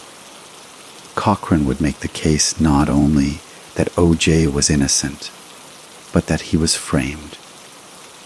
The cornerstone of that argument would be Detective Mark Foreman, the officer who discovered the infamous bloody glove at O.J.'s estate. Foreman's past would soon emerge as the defense's weapon, a man accused of racism, excessive force, and even lying under oath. Cochran and Bailey recognized an opportunity. If they could discredit Foreman, they could unravel the credibility of the entire LAPD investigation. Meanwhile, Robert Shapiro managed the team's image. He held press conferences, shaped narratives, and positioned O.J. as a victim of a racially biased system. The defense didn't just fight the evidence. They fought perception itself. They turned the courtroom into a stage, each lawyer playing a specific role. Cochran spoke to the heart, Dershowitz to the law, and Scheck to the science. As the months passed, the Dream Team began dissecting the prosecution's evidence piece by piece. They questioned the DNA collection process, suggesting contamination or tampering. They claimed the blood evidence had been mishandled and that the LAPD had framed O.J. to cover its own failures. The idea wasn't to prove exactly what happened. It was to convince the jury that the police couldn't be trusted. Marcia Clark and Christopher Darden fought back fiercely. Clark's focus was on the brutality of the crime, the sheer rage and intimacy of the attack. She described the pattern of domestic abuse, the 911 calls, the bruises, the fear Nicole lived in. Darden emphasized the physical evidence, the DNA matches, the footprints, the blood. But no matter how strong their case appeared on paper, they struggled against a shifting tide of public sentiment. The defense's greatest advantage was O.J. himself. He wasn't just a defendant. He was a celebrity, a man millions had grown up idolizing. The public had watched him sprint across football fields, star in commercials, and break racial barriers in entertainment. Many couldn't reconcile that image with the brutality of the murders. To them, O.J. was a symbol of hope, and now, perhaps, of injustice. Behind closed doors, however, the Dream Team faced its own fractures. Shapiro and Cochran clashed over strategy. Shapiro favored a calm, evidence-based defense, while Cochran wanted to lean fully into race and emotion. Eventually, O.J. himself sided with Cochran, shifting the entire tone of the trial. Shapiro stepped back, and Cochran took center stage. The media thrived on the drama. Late night shows parodied the trial. Tabloids printed every whisper and rumor. Ratings skyrocketed. The O.J. Simpson case wasn't just a legal proceeding. It was a cultural obsession. Forensic science became dinner table conversation. Courtroom footage was broadcast live, unedited, to millions. It was raw, unscripted, and addictive. But beneath the spectacle, the stakes were deadly serious. 2 people had been murdered. Their families watched helplessly as the truth was buried beneath waves of argument and theatrics. As opening statements approached, the stage was set on one side, the state of California, armed with blood, DNA, and motive. On the other, O.J. Simpson and his Dream Team, ready to challenge not only the evidence, but the very credibility of American justice. The world would soon learn that this trial was not just about guilt or innocence. It was about race, power, fame, and the fragile line between justice and perception. The courtroom doors would open, cameras would roll, and the drama would begin, live, unfiltered, and forever etched into the history of America. January 24th, 1995, the first day of the O.J. Simpson trial. After months of pretrial hearings, legal maneuvering, and wall-to-wall media coverage, the courtroom doors finally opened to the world. Reporters filled every seat. Cameras zoomed in on every expression, and millions of Americans tuned in, as if watching a live television series. The air was electric, a strange mix of solemnity and spectacle. O.J. Simpson entered the courtroom, dressed in a dark suit, expression calm but distant. His eyes scanned the jury, 12 men and women whose faces would soon become as famous as his own. They represented Los Angeles, 9 women, 3 men, 8 black, 2 white, 1 Hispanic, and 1 mixed race juror. The defense believed this composition favored them. The prosecution wasn't so sure. Judge Lance Ito, calm but cautious, presided from the bench. A man of precision, he knew his courtroom was no longer a private place. It was the stage for a national drama. Every word, every objection, every ruling would be dissected live by millions. This was no longer just a trial. It was America's obsession. The opening statements began. Marcia Clark stood first for the prosecution. She spoke with quiet confidence, but her voice carried the weight of tragedy. "Ladies and gentlemen," she began, "you will hear about a trail of blood. A trail that leads directly from the crime scene to the defendant." Her tone was measured, her words sharp. She laid out the story the state would prove, how O.J. Simpson, driven by jealousy and rage, brutally murdered Nicole Brown Simpson and Ronald Goldman. Clark walked the jury through the timeline. The dinner at Mezzaluna, the return home, the screams in the night, the evidence discovered at both scenes.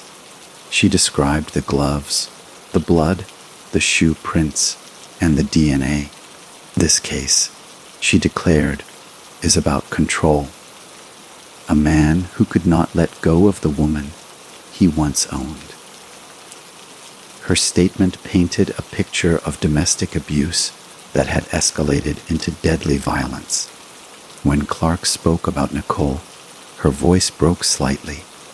She reminded the jury of the 9/11 calls, the bruises, the terror that Nicole had endured. She told friends she was afraid, Clark said. She said, "He's going to kill me someday." The courtroom was silent. Even O.J., seated beside his lawyers, lowered his gaze. Next, Christopher Darden followed. His role was to bring a sense of humanity to the evidence, to connect the dots between science and emotion. Darden addressed the jury directly, his words steady. "You will see the truth, and you will see the lies. The evidence doesn't lie. People do." But when the defense rose to speak, the atmosphere shifted completely. Johnny Cochran, impeccably dressed and composed, approached the jury with the confidence of a man stepping into his element. His presence filled the room. He smiled, nodded to the jurors, and began with a voice that carried warmth, rhythm, and conviction. "Ladies and gentlemen," he said, We're here because of a rush to judgment. We're here because of assumptions, not facts. Cochran's strategy was clear. He would not only defend O.J. Simpson, he would accuse the system itself. He told the jury that the LAPD had targeted O.J., mishandled evidence, and even planted key items to frame him. This case, he thundered, is about a police department that saw an opportunity to convict a black man of fame and power. And they took it. He turned to O.J., placing a hand on his shoulder. This man, he said, is not just a defendant. He is a father, a son, a friend, and he is innocent. The contrast between Clark's emotion and Cochran's charisma was striking. The prosecution had built its case on facts and forensic logic. The defense was building something far more potent. A story about race, power, and corruption. And in the court of public opinion, stories often mattered more than science. Throughout those early days, the evidence began to unfold in slow, deliberate layers. The prosecution presented crime scene photographs, haunting images of Nicole and Ron's final moments. Jurors looked shaken, some turned away. The defense objected repeatedly, calling the photos inflammatory. But the judge allowed them, knowing they told the truth of the crime's brutality. Next came the blood evidence, the backbone of the prosecution's case. Forensic experts testified about DNA matches that tied O.J. directly to the scene. The numbers were staggering. The probability that the blood on the Bronco came from someone other than Simpson, 1 in 170 million. The chance that the blood found at his estate belonged to anyone else, 1 in 21 billion. Science seemed undeniable. But Barry Scheck, one of the defense's DNA specialists, began to chip away at that certainty. Through meticulous questioning, he highlighted errors in collection and storage. He pointed out that evidence was stored in plastic bags, not paper, a mistake that could allow bacteria to destroy DNA. He suggested that police officers had cross-contaminated samples. If you can't trust the process, Scheck argued, you can't trust the result. It was a devastating line of attack. The defense didn't need to disprove the science. They only needed to make the jury doubt it. Meanwhile, the courtroom atmosphere grew more intense each day. Television cameras captured every sigh, every frown, every glance between lawyers. The jurors, sequestered for months in a hotel, became celebrities themselves, their faces splashed across tabloids. America debated each witness as if watching a serialized drama. Coffee shops buzzed with speculation. Late night hosts mocked the lawyers, while talk shows turned the trial into endless conversation. As the weeks passed, both sides worked to sway not just the jury, but the public. O.J. smiled for cameras, waved to supporters, and seemed calm, even charming. Marcia Clark, under relentless media scrutiny, was criticized for her appearance, her hairstyle, even her tone. The sexism was palpable, but she pushed on, unwavering. Still, behind the scenes, the prosecution began to sense that they were losing the narrative. The facts were on their side, but the story was not. Cochran's voice, smooth and commanding, echoed far beyond the courtroom walls. His words resonated with a public deeply aware of racial injustice. By the end of the opening weeks, both teams had set the stage. The prosecution had built a mountain of evidence: blood, gloves, DNA, motive. The defense had built a wall of doubt: bias, contamination, corruption. It was truth versus perception, science versus suspicion, logic versus emotion. And as the cameras continued to roll, the O.J. Simpson trial was no longer just a question of who killed Nicole and Ron. It had become a reflection of a divided America, a nation staring at itself through the lens of race, celebrity, and justice. The opening statements were over. The real battle was about to begin. As the O.J. Simpson trial moved deeper into 1995, the spotlight shifted from personalities to something colder and more clinical: the science.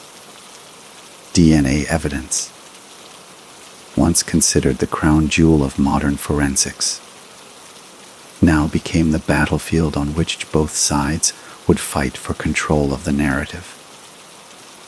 For many Americans, this was their first introduction to DNA. The concept was new, complex, and intimidating, a mystery of molecules that held the power to condemn or to free. Prosecutor Marcia Clark and her team believed that science would speak louder than emotion, that the cold logic of evidence would cut through all doubt. But the defense saw an opening: confusion, uncertainty, and mistrust. If they could make DNA seem unreliable, they could make everything else fall apart. The prosecution began with their forensic experts, scientists who had spent months studying samples of blood, hair, and fibers collected from multiple crime scenes. The evidence seemed overwhelming. There was Simpson's blood found on the walkway near Nicole's body, drops of blood matching both victims in his white Ford Bronco, a bloodstain on the back gate of Nicole's home that contained Simpson's DNA, and at Simpson's own estate, blood matching both Nicole and Ron on the driveway, in the foyer, and on a pair of socks found in his bedroom.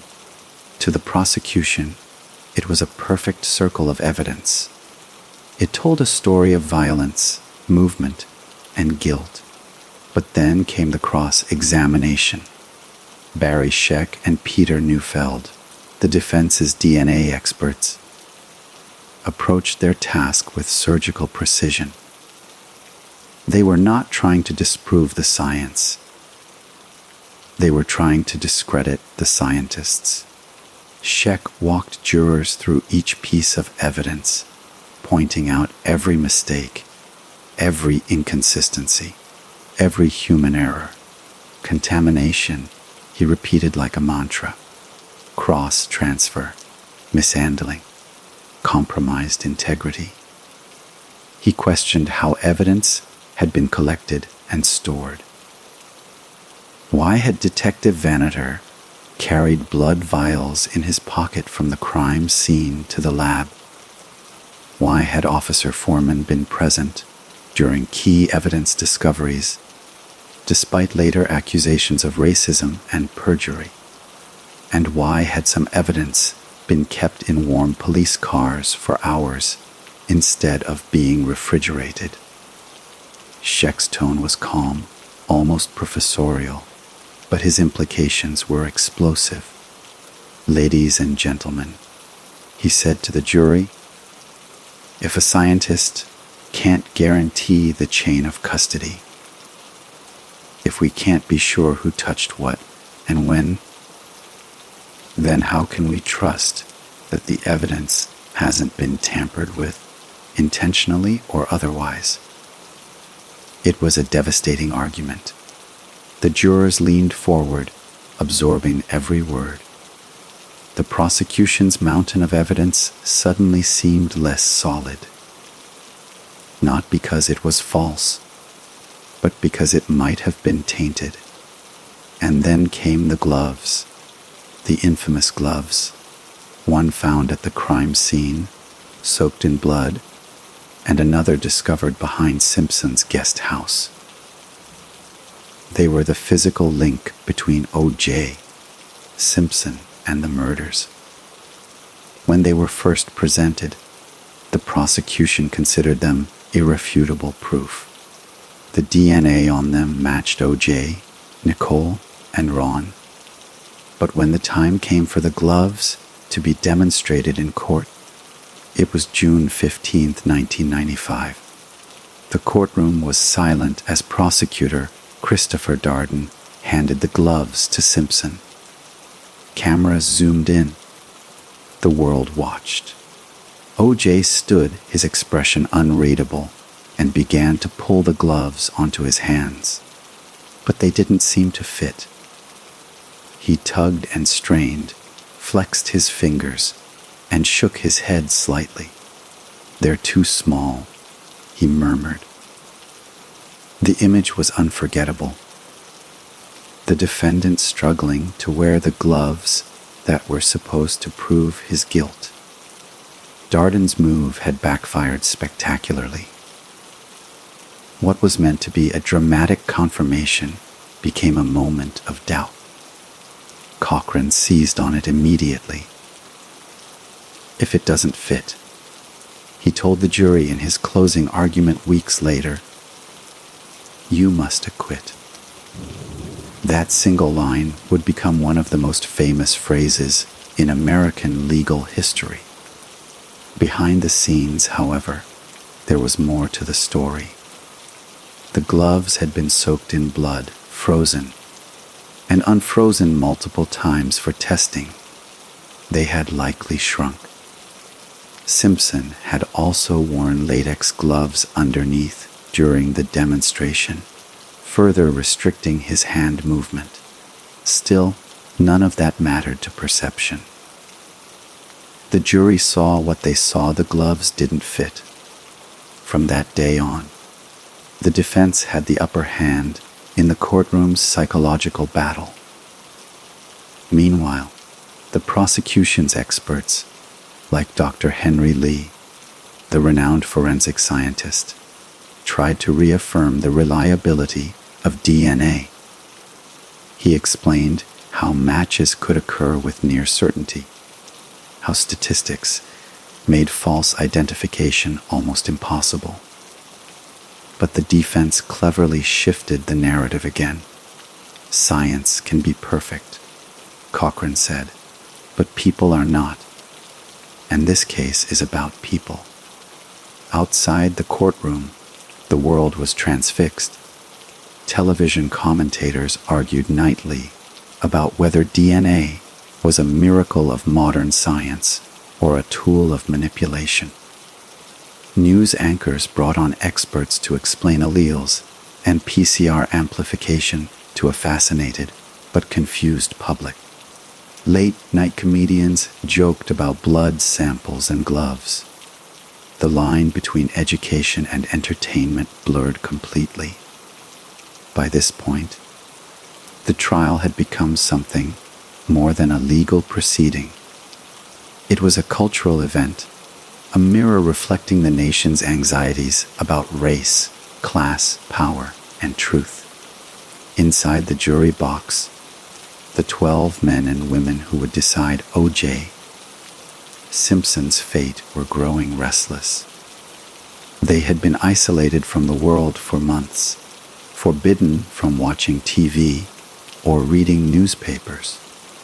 Their lives were reduced to the courtroom, the hotel, and the endless testimony. Each day blurred into the next. Scientists, lawyers, evidence bags, exhibits, objections. And through it all, O.J. Simpson sat at the defense table, stoic and disciplined. Sometimes he would smile.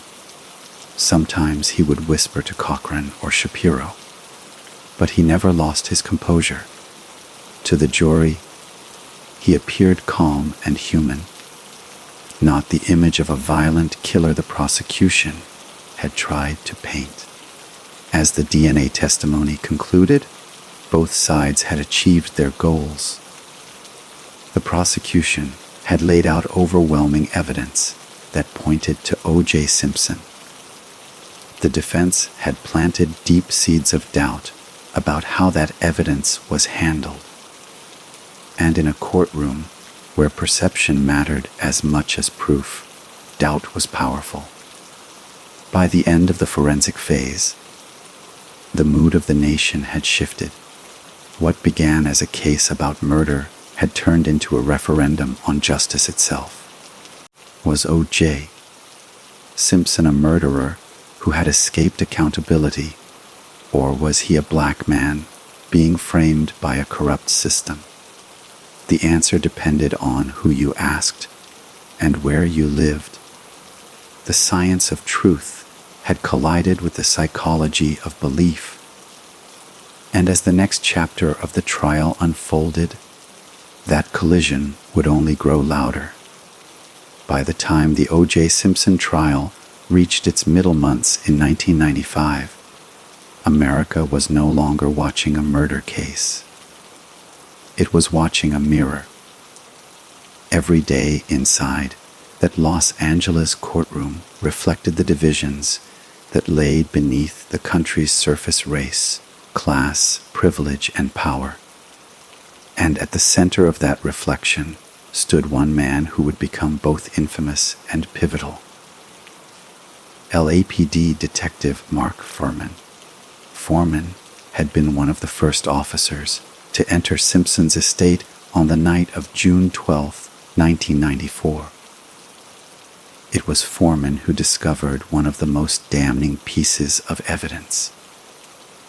The bloody glove found behind Simpson's guest house. To the prosecution, this glove was the smoking gun. To the defense, it was a red flag. Johnny Cochran had been waiting for this moment. He and his team, which now included F. Lee Bailey and Carl Douglas, saw in Foreman the perfect embodiment of their theory that the LAPD was corrupt, biased, and willing to frame a black man to close a high-profile case. And as soon as the defense began investigating Foreman's past, the pieces started falling into place. What they uncovered would change the trial and the country forever. Fuhrman, it turned out, had a history.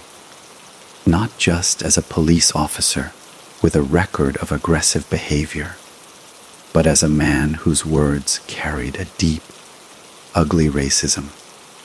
Years earlier, while being interviewed for a screenplay project about police life, Foreman had been recorded using the N-word repeatedly, not once or twice, but dozens of times. He had bragged about planting evidence on suspects, about abusing minorities, about treating black men with contempt. The defense obtained these tapes, and when they did, the entire tone of the trial shifted from forensic debate to moral reckoning. But first, Foreman had to take the stand. On March 9, 1995, he entered the courtroom, tall, clean-cut, composed, his uniform immaculate. He seemed like the perfect cop, disciplined, polite, and professional.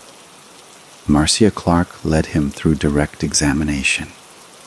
He described finding the glove, detailing his steps that night with precision. His testimony sounded reasonable, factual, methodical. To many watching, he seemed credible. Then came cross-examination. F. Lee Bailey stood up, his voice smooth and deliberate. He approached Foreman like a predator circling prey. "Detective Foreman," he began, "have you ever used the word arc to describe an African American?" The courtroom froze. Foreman paused. His jaw tightened. "No, sir," he said firmly. Bailey's eyes didn't move. "You say under oath that you have never used that word. In 10 years, 20 years, in any context. Not in the past 10 years. Foreman repeated. Bailey pressed harder, repeating the question, twisting it slightly each time, and each time, Foreman denied it. No, sir, absolutely not. It was a lie, and when the defense later produced the tapes, it became clear just how big a lie it was. The recordings revealed Foreman's voice, cold and confident, using racial slurs dozens of times. They revealed his hatred, his arrogance, his prejudice, and they confirmed everything Cochran had been saying, that the investigation had been tainted by racism from the very start. When the tapes were played in court, the impact was seismic. Jurors listened stone-faced, some visibly shaken. O.J. Simpson lowered his head, his expression unreadable. The words echoed through the courtroom like gunfire, a reminder of wounds that had never healed in Los Angeles, especially after the Rodney King beating and the 1992 riots. For Black Americans watching on television, Foreman's voice confirmed long-held fears about how police treated them. For many white viewers, it was shocking, disillusioning, a revelation that perhaps justice wasn't as blind as they had believed. Outside the courthouse, the reaction was explosive. Civil rights leaders called it proof of systemic racism. Talk shows debated whether a fair trial was even possible in a city still raw from racial violence.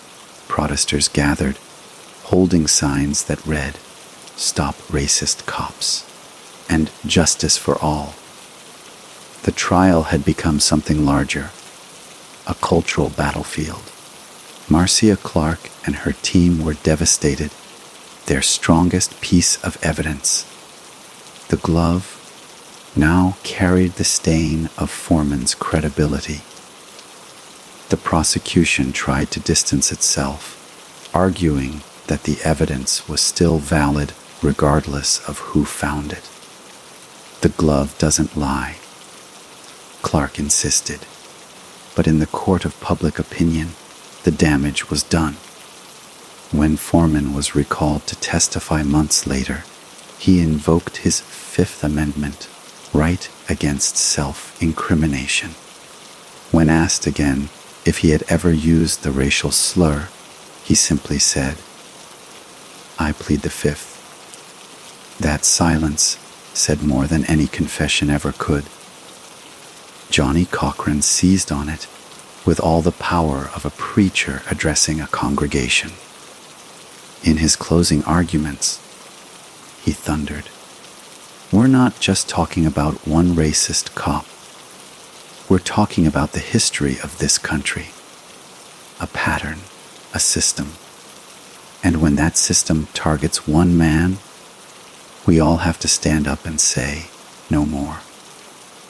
His words resonated far beyond the courtroom walls. For millions of Black Americans, Cochran was not just defending O.J. Simpson. He was standing up against generations of injustice. For others, it felt like the defense was turning a murder trial into a social movement.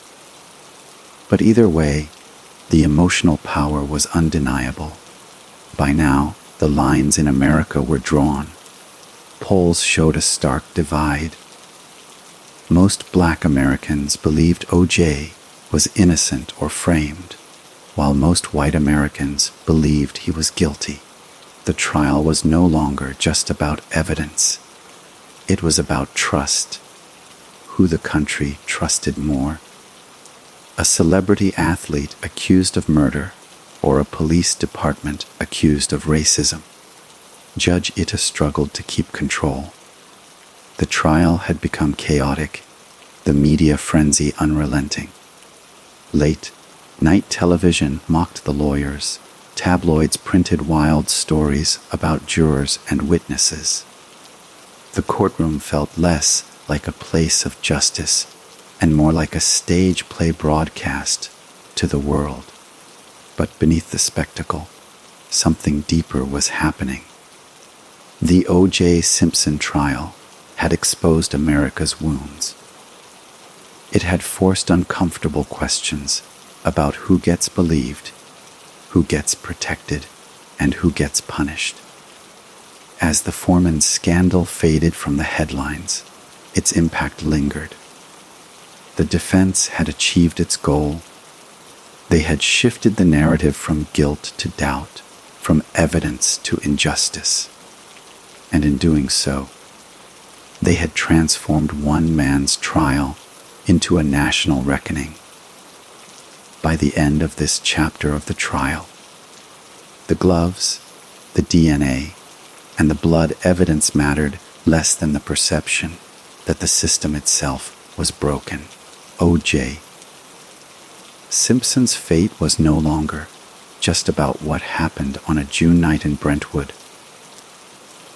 It was about what America believed about itself. The courtroom had become a theater of identity, and every viewer was a juror. And as the defense prepared its final moves, the nation waited for a verdict that would echo far beyond Los Angeles. By the summer of 1995, the O.J. Simpson trial had already transformed from a courtroom battle into a cultural earthquake. The prosecution had delivered mountains of evidence: DNA, blood trails, fibers, timelines, all pointing toward guilt. But the defense, led by Johnny Cochran and his dream team, was about to launch one of the most brilliant, theatrical, and psychologically strategic counterattacks in legal history. Cochran knew something that Marcia Clark and her colleagues had underestimated. Trials were not won solely on science. They were won on belief. The jurors were not scientists.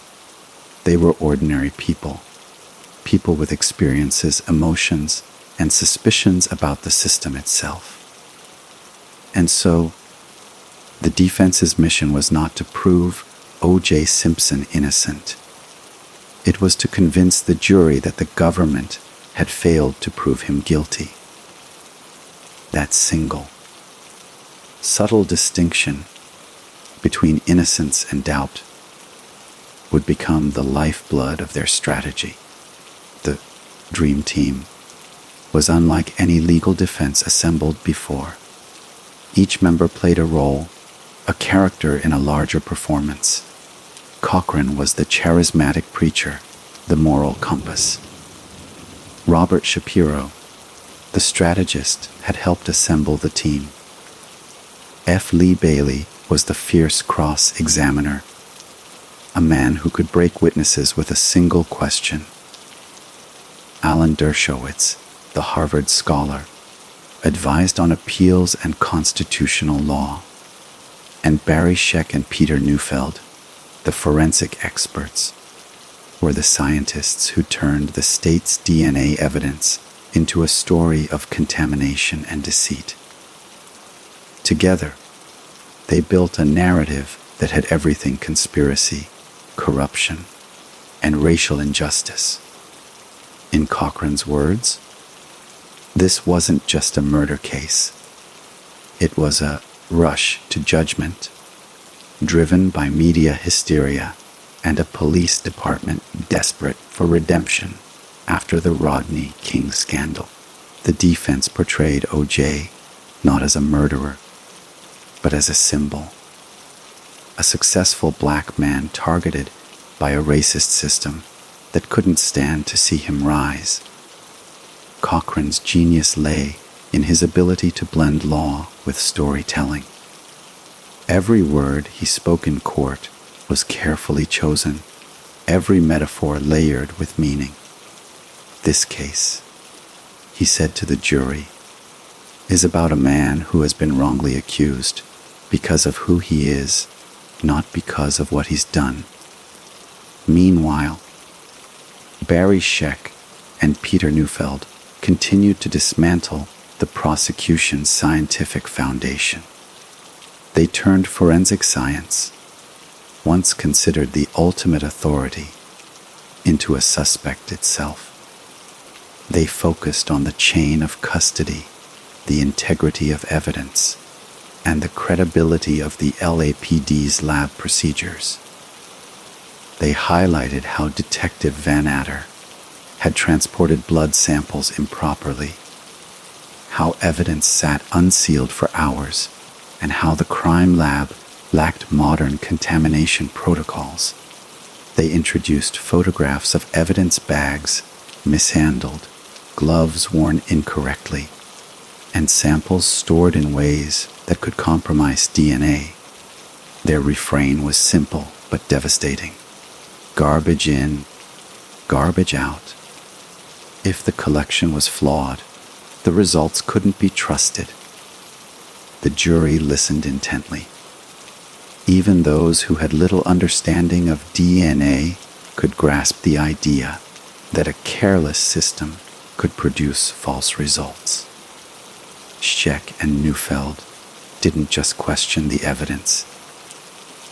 They made the jurors feel smart for doubting it. Then came F. Lee Bailey's cross-examinations, moments of pure theater. Bailey was sharp, commanding, and unrelenting. His interrogation of Detective Foreman had already exploded like a bombshell. But now he turned his attention to other witnesses, exposing inconsistencies, contradictions, and procedural lapses. Each time the prosecution objected, Bailey smiled faintly, letting the tension build. Every objection, every heated exchange only reinforced the defense's underlying narrative. The state was hiding something. And O.J. Simpson himself, sitting quietly at the defense table, played his role with precision. He appeared calm, courteous, sympathetic. When he did speak, it was with restraint and humility. His lawyers encouraged him to take notes, to appear engaged, not angry or detached.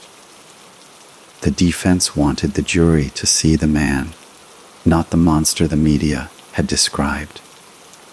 They knew perception was everything.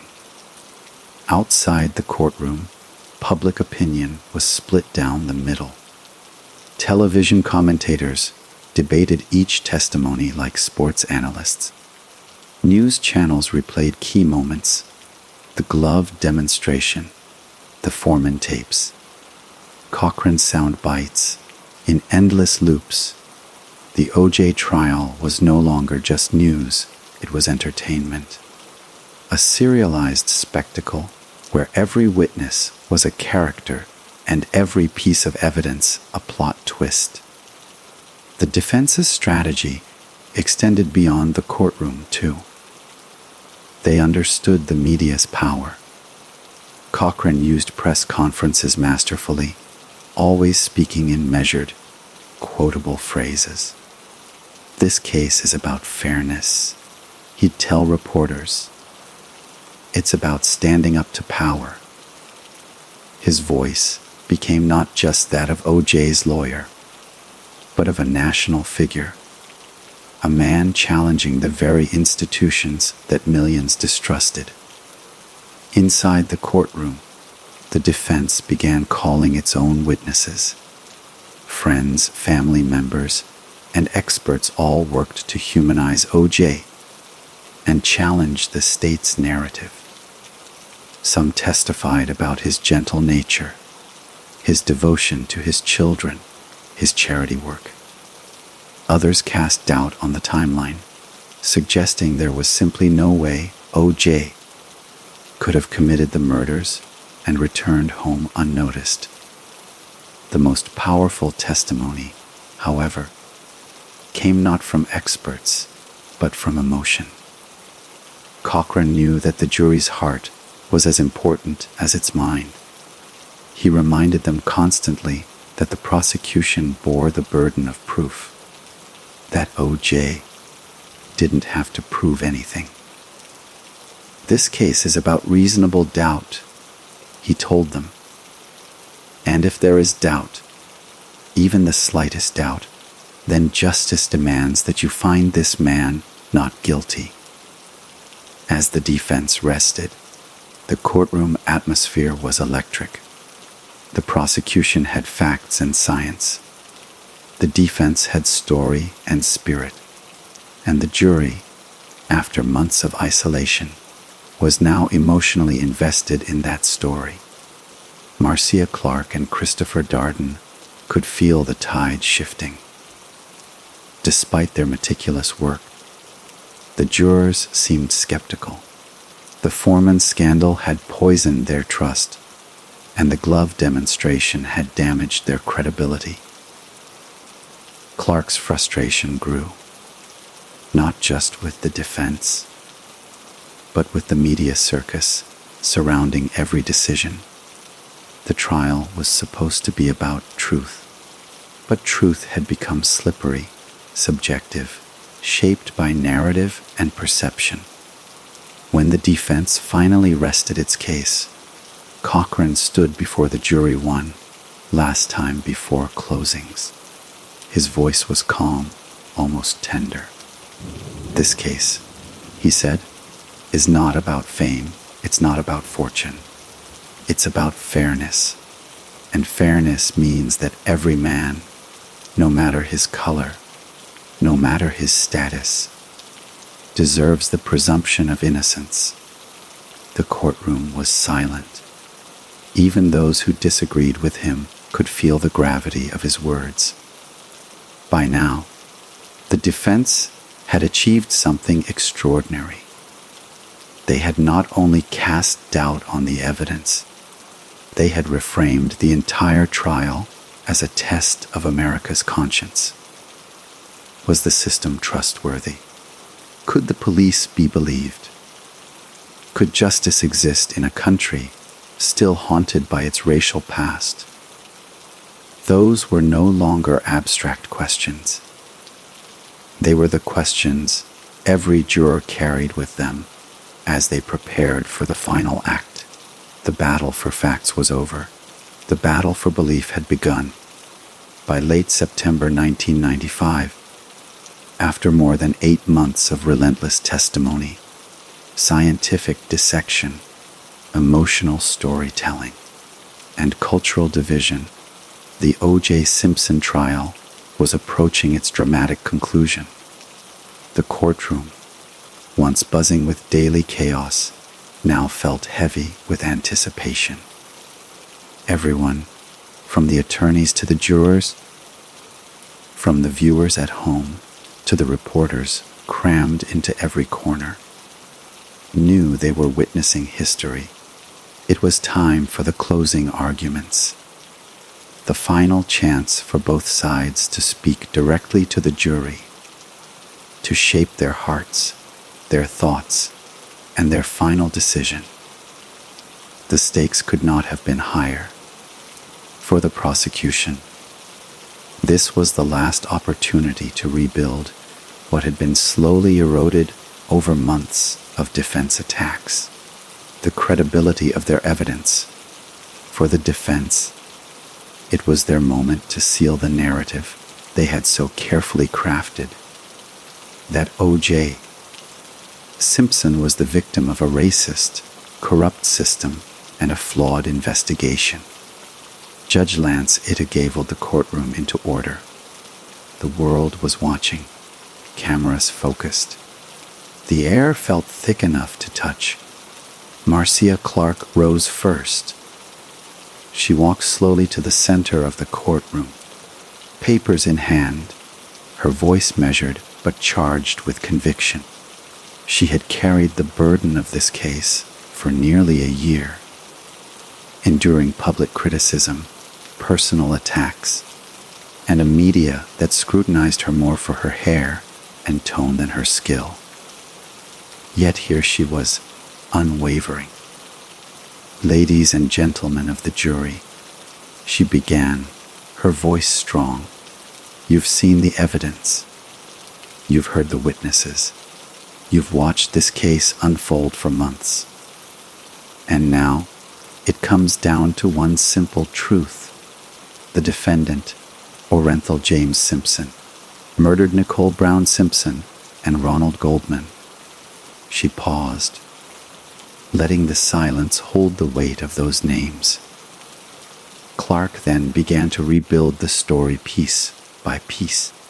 She took the jury back to the night of June 12, 1994, to Nicole's home, the blood, the screams, the footprints, the glove.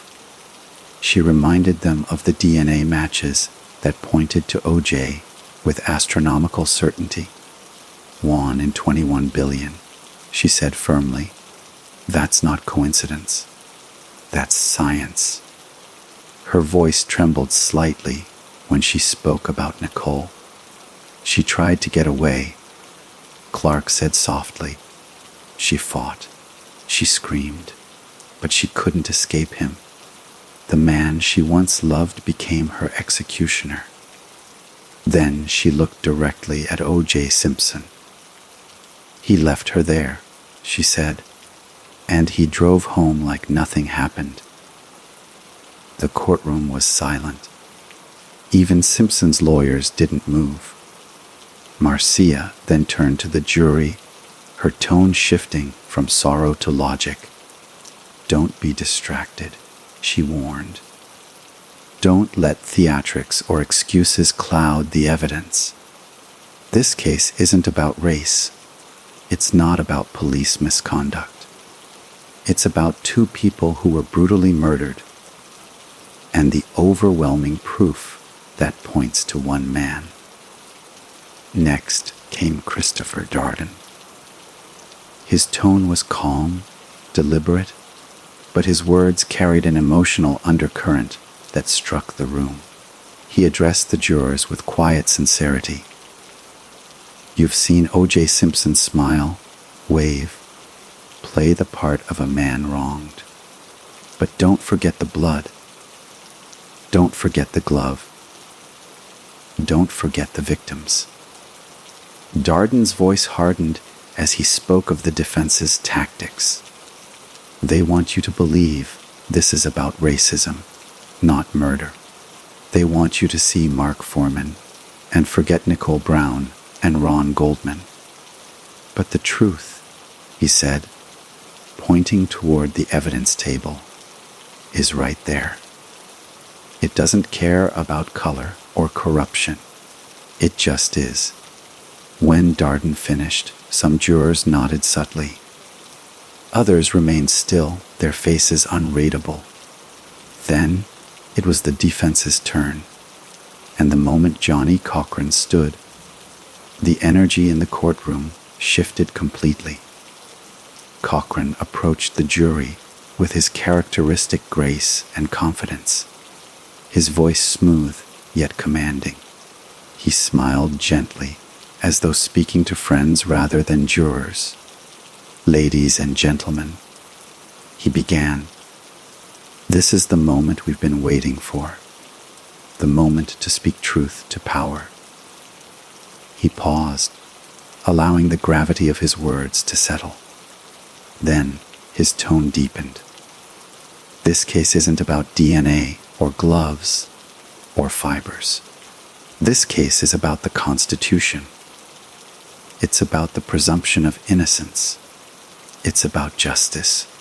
Justice denied for too many, for too long.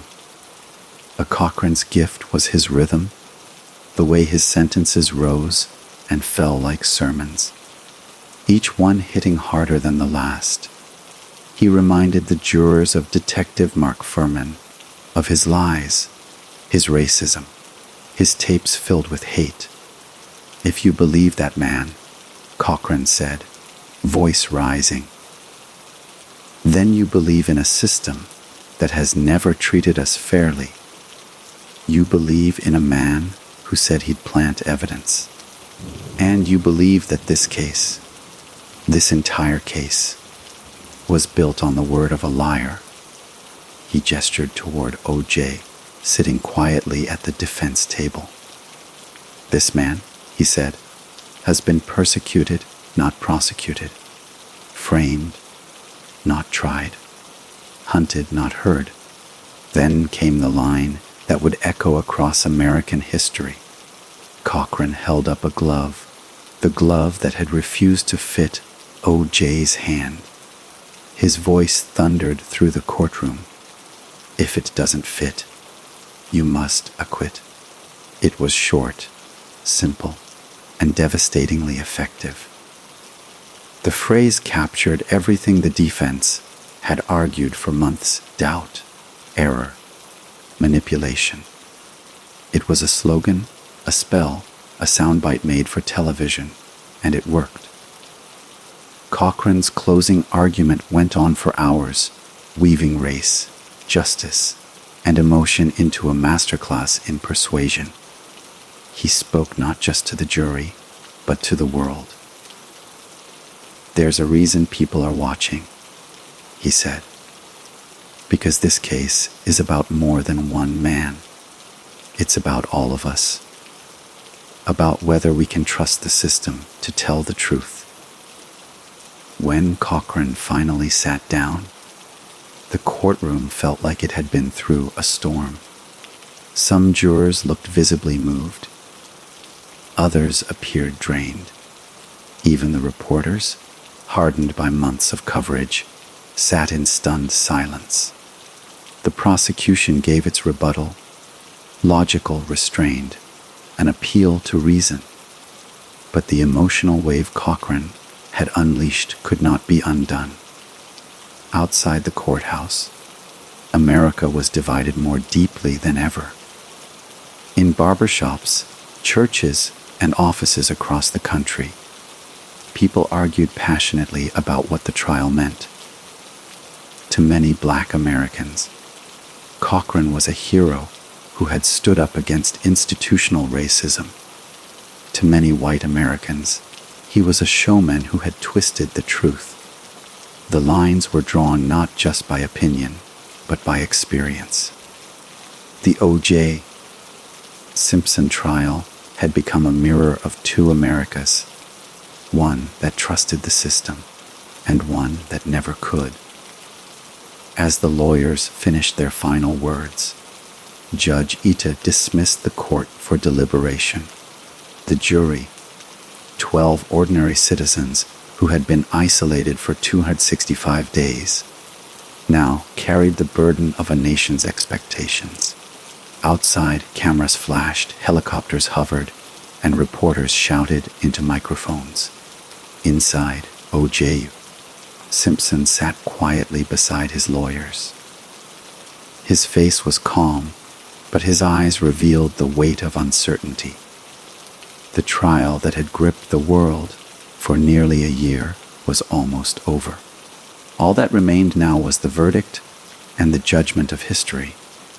October 3rd, 1995. The morning sun rose quietly over Los Angeles, but the city didn't wake up like it normally did. Streets were unusually still. Offices delayed meetings. Schools turned on televisions. Every diner, every living room, every bar was tuned to the same channel. Across America, people held their breath. It was verdict day in the people of the state of California v. Orenthal James Simpson. After 9 long months of testimony, evidence, and spectacle, the 12 jurors had spent less than 4 hours deliberating, a shockingly short time for such a monumental case. That alone sent ripples of speculation through the nation. The O.J. Simpson trial had been a cultural earthquake, shaking the foundations of race, celebrity, and justice in America. Now, the entire world waited for its aftershock. Inside the Los Angeles County Superior Court, the atmosphere was electric yet heavy, as if history itself had paused. Reporters filled every seat, cameras lined every wall, and millions of eyes watched through screens. An estimated 150 million viewers worldwide. It was one of the most watched live broadcasts in history, rivaling the moon landing and presidential elections. O.J. Simpson sat at the defense table, dressed in a dark suit and light tie, his expression unreadable, his hands folded tightly together, his gaze steady but distant. Beside him sat his dream team: Johnny Cochran, Robert Shapiro, Robert Kardashian, F. Lee Bailey, and Barry Scheck. All calm but alert, their faces betraying a mix of confidence and tension. Across the room, the prosecution, Marcia Clark and Christopher Darden, sat in silence. Clark's eyes were hard, her jaw clenched. She had fought for this case for over a year, through media attacks and public scrutiny, and now everything came down to a single sentence.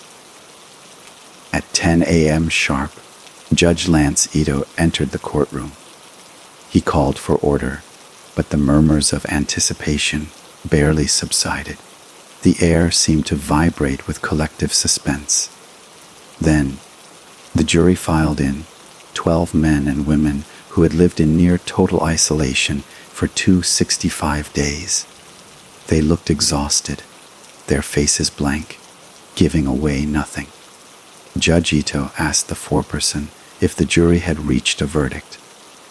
"Yes, Your Honor, we have." Those 5 words set hearts racing across the globe. O.J. exhaled slowly, whispering something to Cochran. Marcia Clark stared straight ahead. The world stopped breathing. The clerk unfolded the paper, her hands trembling slightly. She began to read. Superior Court of California, County of Los Angeles. In the matter of the people of the state of California versus Orenthal James Simpson. The pause that followed felt endless. We, the jury, in the above entitled action, find the defendant, Orenthal James Simpson, not guilty of the crime of murder. Gasps echoed through the courtroom, then chaos. O.J. closed his eyes and mouthed the words, "Thank you, God." Cochran placed a steady hand on his shoulder. Shapiro smiled faintly, while Robert Kardashian stared at the paper, stunned, almost disbelieving. Marcia Clark's expression didn't change.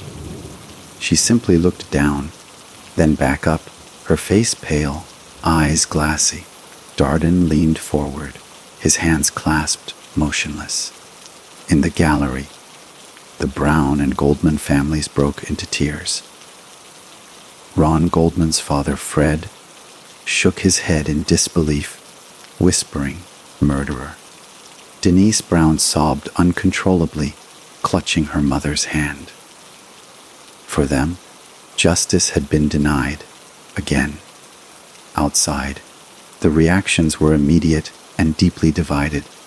In predominantly black neighborhoods across Los Angeles, cheers erupted.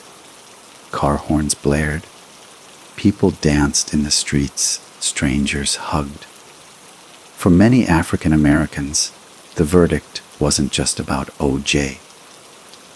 It was about centuries of injustice, police brutality, and racial bias finally being challenged. But in white suburban America, the response was disbelief, even anger. In workplaces and homes, people stared at the TV in shock. Polls later showed that over 70% of white Americans believed O.J. was guilty, while most black Americans believed he was innocent. The divide was so stark, it was as if the country had watched 2 different trials. In newsrooms, anchors struggled to contain emotion. On CNN, Greta Van Sustren's voice trembled as she read reactions pouring in. On NBC, Tom Brokaw called it a defining moment in American justice. At the Los Angeles Police Department, silence hung like a cloud. Many officers felt betrayed. They had believed the evidence was overwhelming. The DNA, the blood, the footprints, the timeline. Yet, they also knew the shadow of Mark Fuhrman's racism had poisoned their credibility. Meanwhile, in the Simpson home, O.J.'s family and friends celebrated. He hugged his children, Sidney and Justin, crying as he told them, "Daddy's free." Cameras captured every second of it, broadcasting intimate moments to a nation still in shock. But not everyone in O.J.'s circle celebrated with joy. Robert Kardashian, once his close friend and confidant, sat quietly in the corner, looking haunted. The look on his face, confusion, doubt, maybe even guilt, told a story of its own. Later, he would admit that the verdict left him uncertain about what to believe. In the aftermath, the country was split in two. News programs debated the meaning of justice. Editorials asked whether fame and race had outweighed evidence. Late-night hosts joked about the trial of the century. But beneath the humor lay discomfort, the feeling that something in America had cracked open, revealing wounds far deeper than one case. For the victims' families, the pain never faded. Fred Goldman vowed to fight on, saying, "Justice was not served today." He promised to pursue Simpson in civil court, and he would. For O.J., the acquittal was freedom, but it came with a price. The public he once entertained on football fields and movie screens would never see him the same way again. That night, as helicopters circled over Brentwood and lights flickered across Los Angeles, the city that had burned during the Rodney King riots 3 years earlier was now celebrating or mourning, depending on which side of the racial divide you stood. In homes across America, families argued over dinner tables. Some called it vindication.